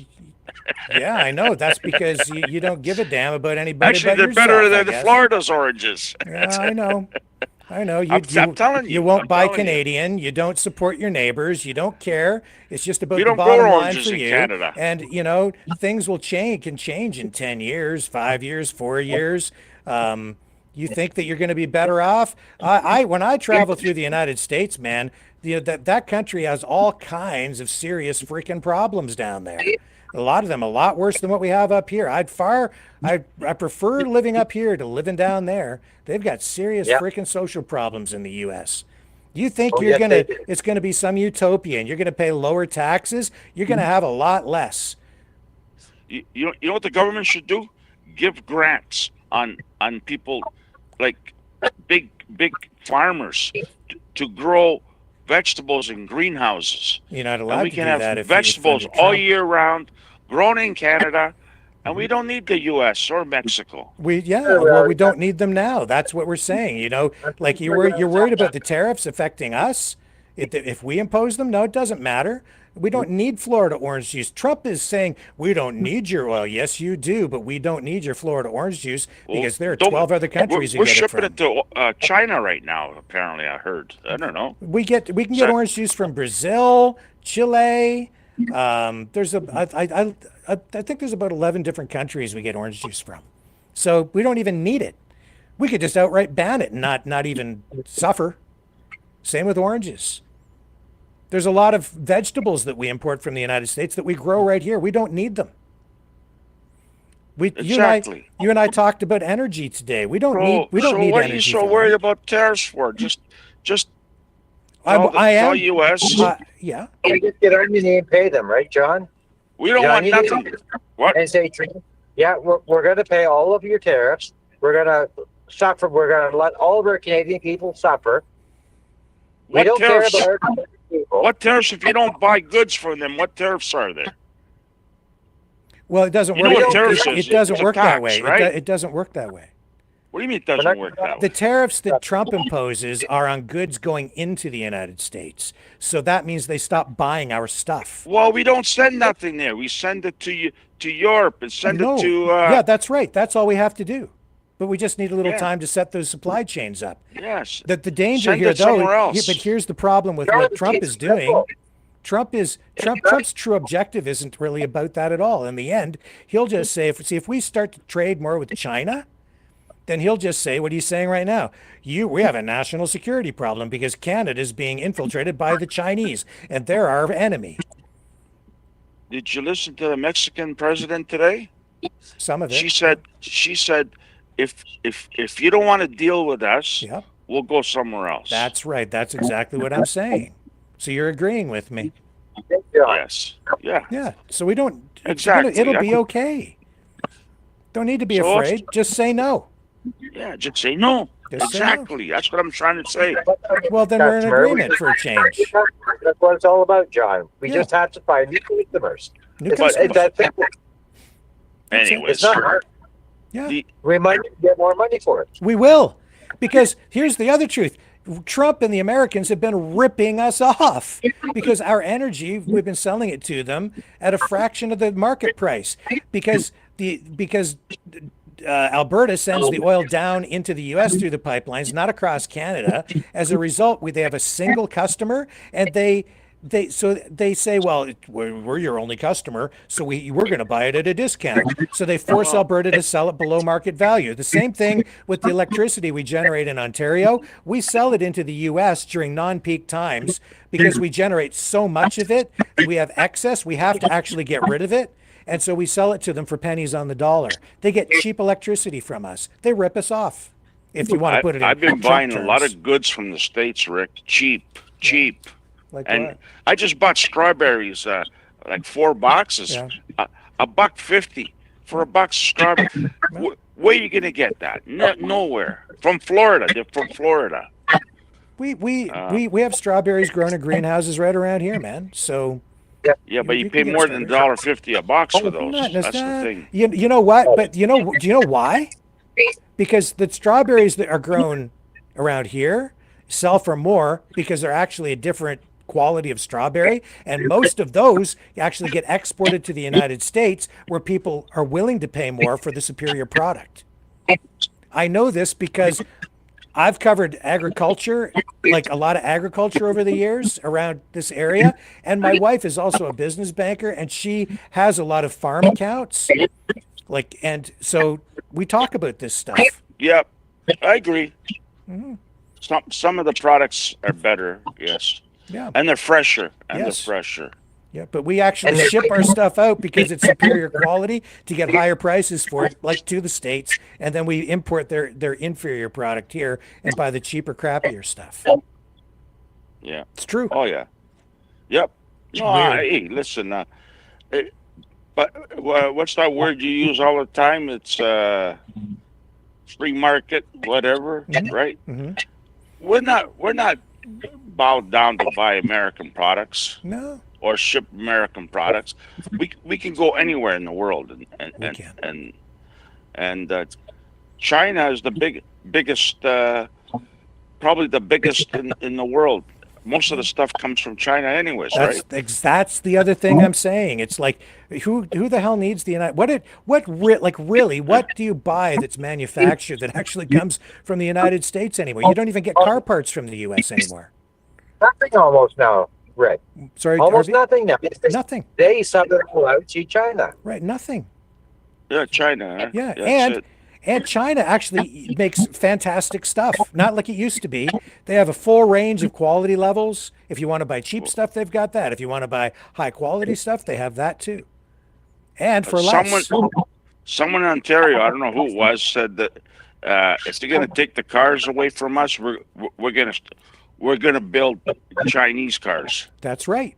We will. And And maybe that's why Trump is backing off. He's saying exactly they're not gonna buy our cars. Look, when I went down to when you I get went the down to Chinese Costa cars Rica, here for half the price. You're not going to buy an American car. when I went down to Costa Rica and I did that little piece about what kind of cars they have down there, there's hardly any North American models there at all. It's all BYD, stuff from China, stuff from Europe. No American stuff. Even Russia, Rick, is boycotting. Like, they don't want the Chinese junk anymore because their cars, they're already saying that the cars are nothing but junk. They don't want them. Even Russia did that. They're finding out that all the cars that were sent to Russia, they have nothing but problems with, and they're fighting with China now, saying we're not buying your cars anymore. Right. Yeah. So, you know, that's that's how you beat them. That's how you beat them. Go somewhere else. That's what we're gonna do. There's always Dragon's there, right? Yeah. Yep. Yeah. He's there. If, I know you said you smoke weed there, but if one drug dealer sells a bag of weed for $50 and the other guy sells it for 40, you're gonna go to the other guy, right? Well, look, if I can say, sure, I'll go to the cheapest, but there you go. Look, I'll give you a little hint, right? I mean, this month I decided to do something different, which I don't. And the thing is coming from BC, actually, and it's costing less than what I get from the provider here in Montreal. So, yeah. That BC stuff, I don't know. I don't know about that stuff. That's got fentanyl in it. Well, great. I don't know. Now you're I don't know undermining. I Now trust you're that really stuff. putting us at risk because you're talking about drugs. Yeah. Trump's going to swoop So in let's here any change minute subject, now. brother. Because, yeah. Settle down, John. Settle down. I don't know. Anyways. Somehow But I mean, we'll get through this. Trump is the one who's going to take the spanking on this, not us. We're going to win this. Well, we don't have to win it. We just got to go somewhere else and buy our That's goods how we win somewhere it. else and, That's and, how we and win send it. our goods somewhere else, and that's it. That's exactly right. That's how we win it. And he's isolated. He doesn't have any friends left. He goes, well, we're respecting. But he's right. Right about He's what? right. Like in what way? European Union, they don't buy nothing off them. They just ship cars and everything over there, but they don't buy nothing from the U.S. Let me jump in for a minute there, John. I've got to jump out of here, Rick. Okay. Thank you for having me up. Take care, everyone. Thank you. Okay. Artie. Thank you. Yeah, but you know why they don't buy stuff? Because they're not competitive. It's like their steel industry, right? He's trying to protect the steel industry in the States. That's because they're not price competitive or quality competitive. Canadian steel is produced using newer technology. It's produced using electricity instead of like coal-fired coke plants. The ovens that they use, like at U.S. Steel in the States, some of those are over a century old. The technology's old. The companies didn't invest in it to keep up with the technology. So Trump is protecting those non-competitive, technologically outdated industries, companies. With tariffs, he's making us pay the price after negotiating a trade deal. Yeah, that's not cool. That's not cool, right? That's not cool at all. Canada and Mexico, he should be working with us. Yes. We're a team. That's right. Team North America. And I'll say this too, if he would work with us, and if those companies were willing to actually invest in their own companies back in the States, there would probably be room for the steel industry on both sides of the border, and could be exporting more around the world. But no, they really shot themselves in the foot down there, especially with that company, because they kept sucking taking the profit out of the company and not reinvesting in it for decades. Now you're paying the price, and now Trump is like, oh, we have tariffs. We'll protect the industry, protect those jobs. That's protecting inefficiency. Yeah, but Trudeau's the wrong guy. Like, in this tariff war, whatever, Trudeau's the wrong guy. Him standing there and saying, even your national anthem is being booed. Like, why is he saying that? He should be saying, our Canadians, we should be better and not boo the American anthem. That's what he should be saying. And then Trump his ears will go right up and go, this guy's okay. He's pro-America, right? No, that's how you get on the good side to a bad guy. Well, yeah, but he explained why. He's explaining that we're not booing the people. He explained what it was about. He addressed it because it got so much play in social media. But he shouldn't be saying that. He should be saying we shouldn't be booing the American anthem. We should be. No, because no, I don't think so. No. Yes, I think so. Well, you can. And that's you how can you take get to that a bad position if guy. you want. You know, you get to a bad guy. You gotta. He wants you to take the knee or whatever. But that's how you if you run him down and make it worse, he's going to make it worse for you. It's just going to be a mudslinging. You know what I mean? You know. You've been telling me for since this began, we can't get him upset. You're just on. You've been on that side, and I'm sorry. No, actually, what we're seeing here tonight is that anybody that's been advocating for pushback on this is being advocated. It shows that that's the right approach, because tonight Trump has backed off on the auto tariffs. And I told you why. I told you why, because we threatened them bringing in Chinese cars. And because we bring Chinese cars in, nobody's going to buy American cars. And because the executives from those auto companies went to see Trump and they said, "You freaking idiot! You can't do this. You're gonna destroy the whole industry, you moron." What do you think Trump put 100% tariffs on Chinese cars? Why? Why? See, in that case, and I've actually talked to you about this before. I don't know if you remember. It's not entirely unjustified to put heavy tariffs on Chinese cars, 100% electric cars, because the Chinese government subsidizes the production of those vehicles so heavily. It doesn't matter. We're getting them cheaper. Yeah, but no, it does matter. It does, because that's an artificial. Are you for the taxpayers? Or are you for the Chinese? No. John, if a foreign government is artificially manipulating pricing of a product through unfair government subsidies to a company and or an industry, so that they can then, it's called dumping, so that they can then dump the product into another market, simply to put the competitor out of business, so that that's what Walmart does. The reason they do that is that after they put the competitor out of business, so if they put the American auto companies out of business, then they become the sole supplier, then they jack the price up, and the consumer is screwed. So it's not just to protect the jobs, it's also to protect the consumers in the long run. It's okay for Walmart to do it. Walmart's a little bit different because it's a retailer. Yeah, but they build retails right around all other Canadian retails and put them out of business. You can't compete against Walmart. Yes and no. That's what they're doing. That's what they do. Except I work for Walmart, and they told me that's what they do. To a degree, that's true. And see, I used to own hobby shops, and I understand that, because like if you take back when I had that business, we'd have like plastic model kits, and sometimes they would become popular again for a brief period of time, and then the major chains like Walmart or other chains would buy up in mass quantities, and you could not really compete on pricing, right?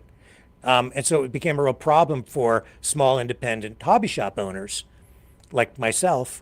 So I understand that, but at the same time, Walmart also creates wealth, so that when they go in and they set up a new store, you get around them a lot of other business. You get restaurants, you get smaller businesses, you get a Dollarama, and then down the street in a strip plaza, you get a variety store, and you get more business activity overall. And so it does generate additional economic activity. So there's positive spin-off from that in the communities where those stores set up. Plus you get, because of the economies of scale, sort of more stable employment, and as well, because it's a big corporation and they have economies of scale, they can also offer their employees benefits and better working conditions, and even paid vacations, which small independent retailers with smaller economies of scale sometimes can't. So there are pros and cons on both sides of that equation. It's a different scenario than a mass industry like auto manufacturing or steel production or even agricultural production like corn, which is done on a mass scale. And sometimes if governments subsidize production, it creates unfair trading practices where you end up dumping, it artificially deflates pricing so that they can have a price advantage on the market. It's that's why subsidies in that particular case, because of what China is doing, are justified, but Walmart is a different scenario. Well, look at Amazon right now. When I worked for Walmart, I was working on the conversions from Zellers to Walmarts. Walmart bought all these 120 Zeller stores across Canada, and I was doing the engineering. So I went to all over Canada to do the assessment on what's the systems there, so they can design it properly. And a lot of these places, they want to go unionize. And Walmart says, not on my buck. And they would just close the store and say, we're not opening in Walmart here. Right. And now Amazon's doing the same thing in Quebec. Yes. They want to go unionize, and they got the option. Yeah. We're not going to have an Amazon store here. Yeah. And that's the bottom line. That's a monopoly. And that's all we have to do is say, well, if you're going to tariff us and we can't afford it, we're not going to buy it from you. We'll buy it somewhere else. Right. That's all I'm saying. Sure. Okay. And you brought a nice point, actually, with the Amazon problem, because how many jobs that did we lose from that? About 3,000. So that's a just in Montreal, Quebec. That's a huge force working that you just lost right there. Exactly. Yeah. Yeah. But that's why unions don't always, end up helping workers sometimes, because they try to, they go in demanding a certain wage level, and then in order to protect workers' wages in other workplaces, they sort of set a benchmark, and if the employer isn't willing to reach that, then they hold fast on that particular level, and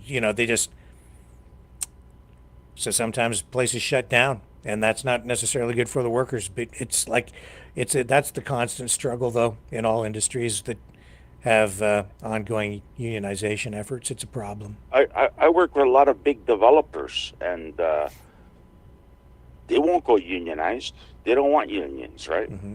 A lot of people don't want to get involved with unions, and I agree with them. Like, I don't want, but they just won't go unionize. They hire regular people, not union. Yeah. But anyhow, there's ways to beat it besides having this little bit. It's only hurting the taxpayers, okay, by these tariffs. The tariffs is a tax, and it's only hurting us. And if the government was smart, they just go buy somewhere else and just block the states. They'll come back when they lose money. That's how you put them out of business, Rick. Don't buy from them. We're a big consumer here from the states. But that's why we need you to get on board with the Buy Canadian thing.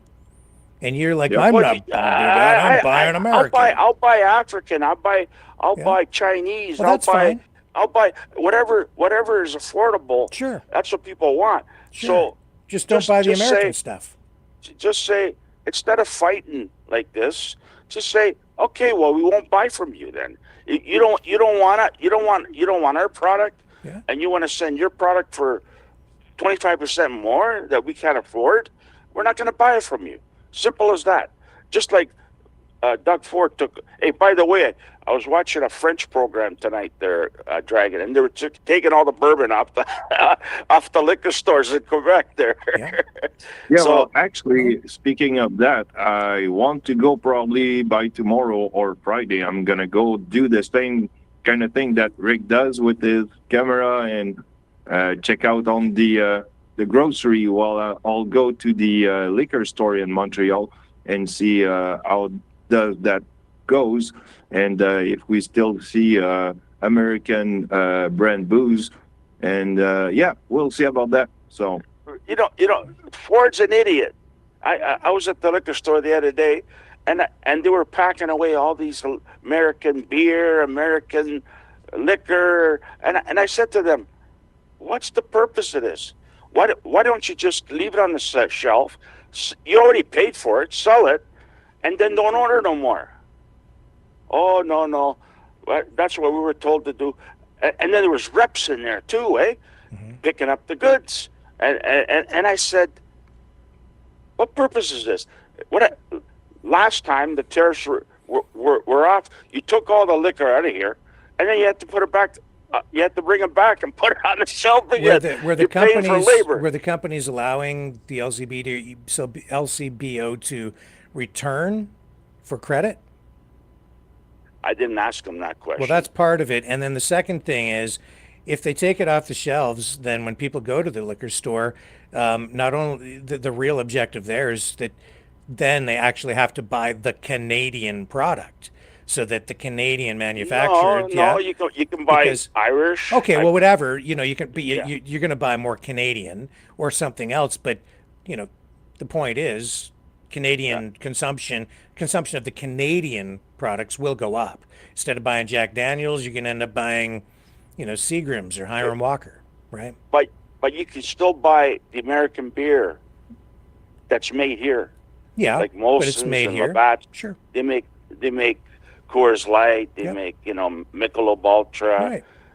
Right. Bud Light. They make it here. Right. But what's the purpose we got of? Molson. Yeah, but what's the purpose of taking the stuff off the shelves? What are you going to do? I said to them, what are you going to do? Pour it down the drain? No, that's going what I'm across saying. the border? They're probably sending it back to Kentucky or wherever it came from for credit. And if they don't do that, it'll go into the back room. Hopefully the trade war is over in 2 or 3 weeks and they'll bring it back out. Oh, yeah, But I don't right. know. But in the meantime, as I just said, the objective is to create more demand for the Canadian product, which people will buy more Canadian produced stuff, which then helps the industry on this side. Shelves, man. Sell what Actually, you got. I see a third. I see maybe a third thing that could happen. They're gonna sell what Americans booze left on the shelves, but when they are going to have sold all those, well, you're gonna see only, like Rick said, Canadian or other countries' alcohol on the shelf, and American won't be part of it. So that's what it is. And if you really want the American stuff, I'm sure they'll have it down at the local bar for a while. No. Yeah, well, maybe whatever they got It's left. only the it's only the government stores that are taking it off the shelves. Yeah. Okay. I see what you're. But I don't do that. And I'm sure a lot of those places have stocked up. They've got lots of it. So. The good point of it, and it's probably a good thing, like the bottle of alcohol that is now on the shelf that is going to go on the back store, if that's the option that we're choosing to go in 3 weeks or a month, things go back to normal and we put that back there, or a year or two, well, that's kind of making the booze going, I would say, hilt, or it's getting more ages. So, it's going to get better. They bought it cheaper and they sell it for more money because the price will be higher. But what about if you go to Florida for a week and you bring home a couple of bottles of bourbon? Will they confiscate it at the airport? No, it's not illegal. No. Not illegal. Right? No, he's just taking it off they're just not going to carry it on the shelves there right now. That's all. But it's not illegal. You're not going to throw you in jail because you bought some in the States and you're bringing it back over the border. It's not like the United States treats Cuban cigars where they're banned, that was another one. That's not the same. It's not like that. Not like that, eh? No. That was illegal. You couldn't bring Cuban cigars into the States. That is correct. Yeah. Yeah. Yeah. That's why I don't know. This thing, to me, it's a joke, Rick.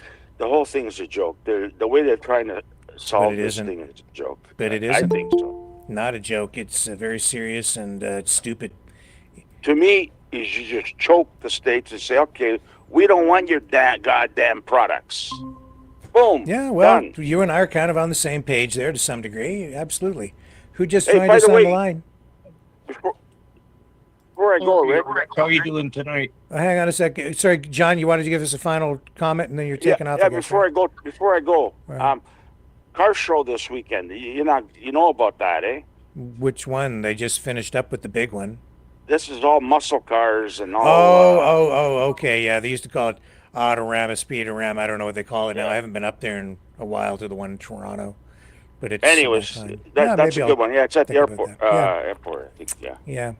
All right. I'll Anyways, keep that in mind. Thank you, sir. okay, I'm gonna lay back and listen again. Thanks. All right. This was a good All call. right. Thank you. Bye. All right. Sorry, who's on the line with us now? Yeah, it's Lori here, Rick. How are you doing tonight? Good. How are you, sir? Good. I was just kind of picking up on that, but it sounds to me like John's kind of a Canadian until the strawberries go on sale, and I can get something cheaper over here, and we should have all the Jack Daniels on the shelf until it's all gone, and maybe they should put it on sale. Yeah. I'm sorry John kind of disappeared before I got on there because I was kind of hoping to hear a comeback. If you're out there, John, why don't you pipe back in again and tell me all about it? Yeah, John, call back in. Have the debate. Yeah. I'm sure he's still listening. It sounds to me call like if he wants. Yeah. It sounds to me like John got his MBA from University of Queen Street. Well, that's why we have interesting conversations sometimes. But I think he's coming around. If you listen to what he's saying tonight, Well, it is so contrary that I can hardly believe what I'm hearing here. Yeah. I look in your chat line and Rick, I find exactly the same thing. You got people that are well, I find you a little contrary too. Dating right back to your days with the clown boy, and all of your supporters that were on here have decided that the last little while they're biting you on the butt there.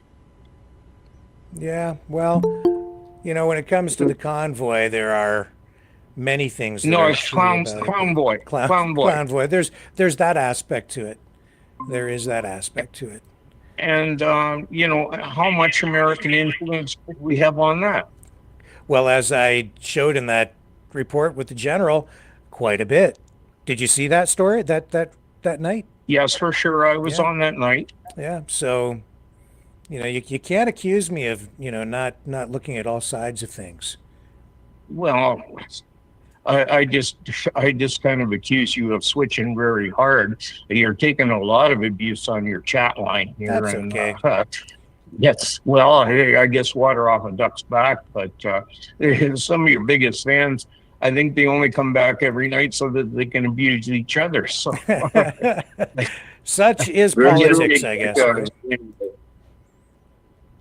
Hey, did we get John back on there? I don't know who's on the line with us. We just had a new caller.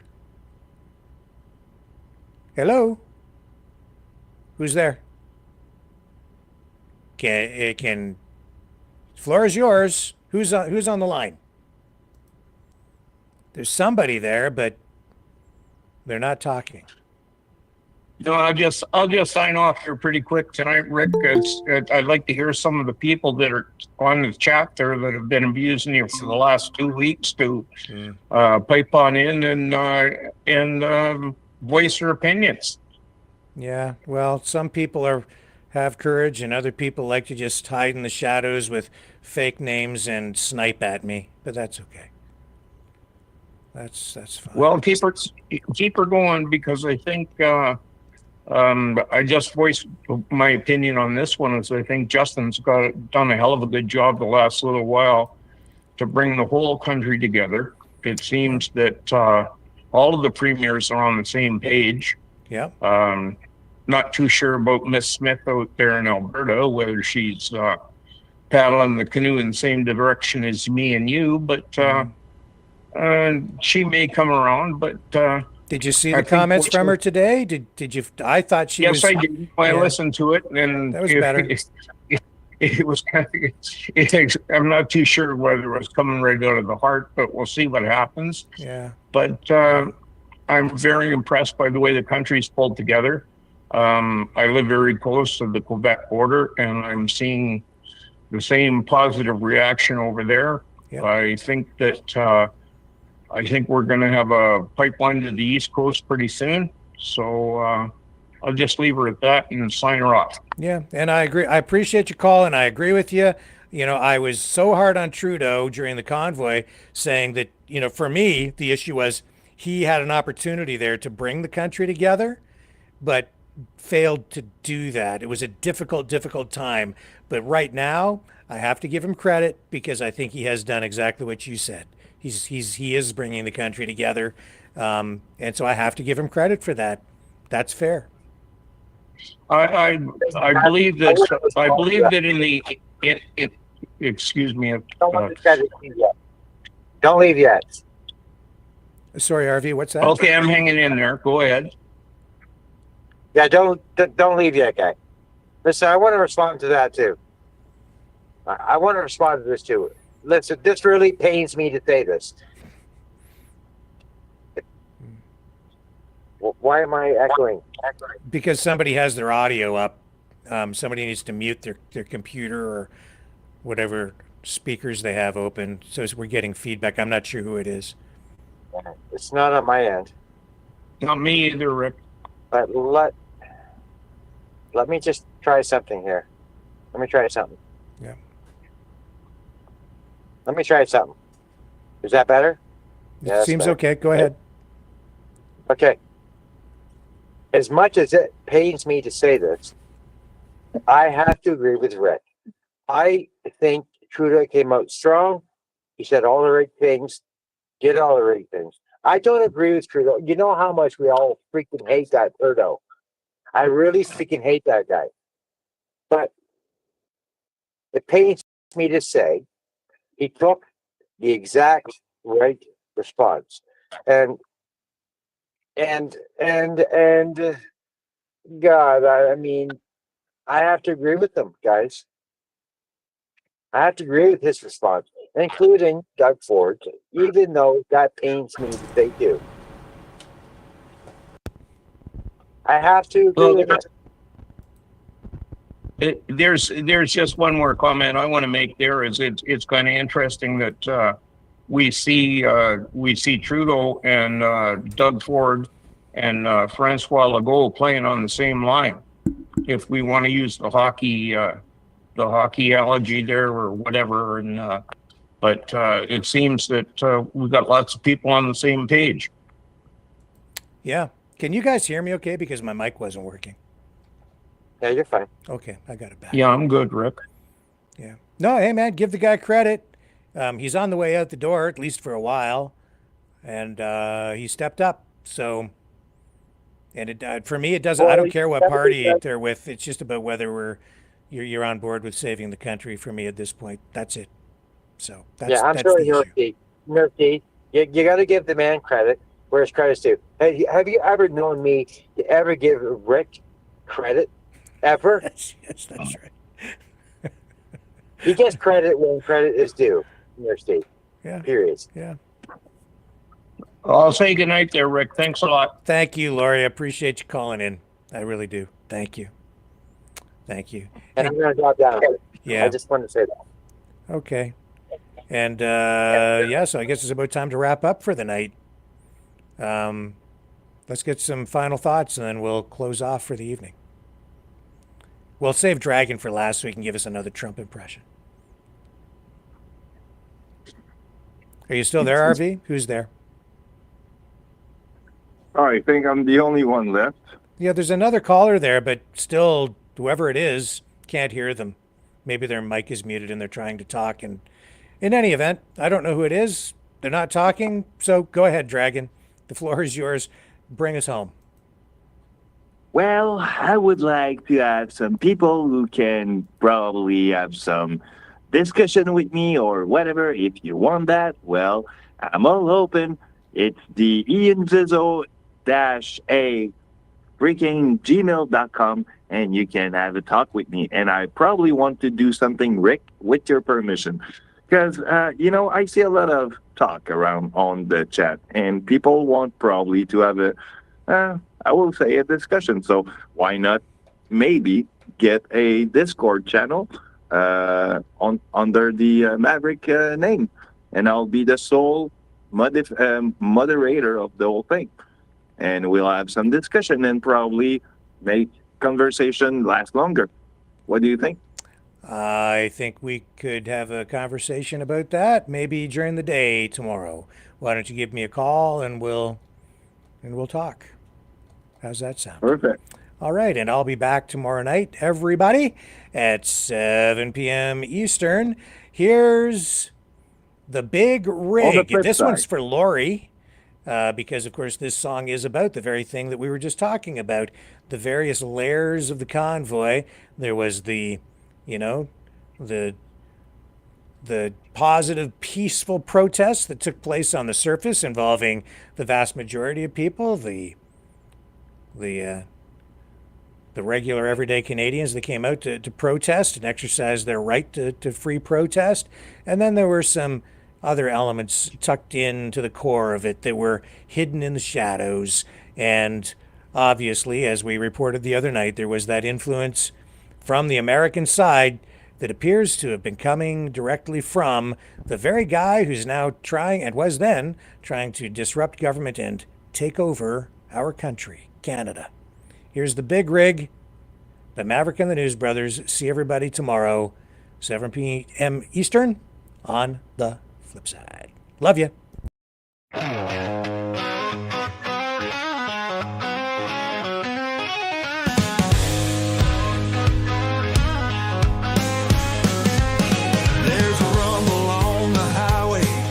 A shadow on the hill, Donald's back in the saddle, and he's rolling in for the kill.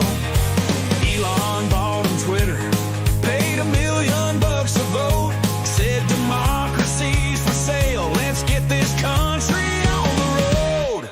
They're betting on the truckers, revving engines loud and clear, rolling through the border, spreading chaos far and near. It's the big rig, the deal you can't refuse. Stacking votes with money, the whole damn thing's a ruse. Rolling through the north, now topple every crown. Trump's the king of 51, no maple leaf around. They're sending dollars up the highway, fueling big machines. A crew wrapped in a convoy, freedom painted on the scenes. Said Canada's a target, let the border start to fade. The 51st state is waiting, it's a billionaire charade. Elon's rocket shooting high while truckers storm the gates. Democracy's on clearance, it's a dystopian debate. It's the big rig, a deal you can't refuse. Stacking votes with money, the whole damn thing's a ruse. Rolling through the north, now topple every crown. Trump's the king of 51,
from their soul.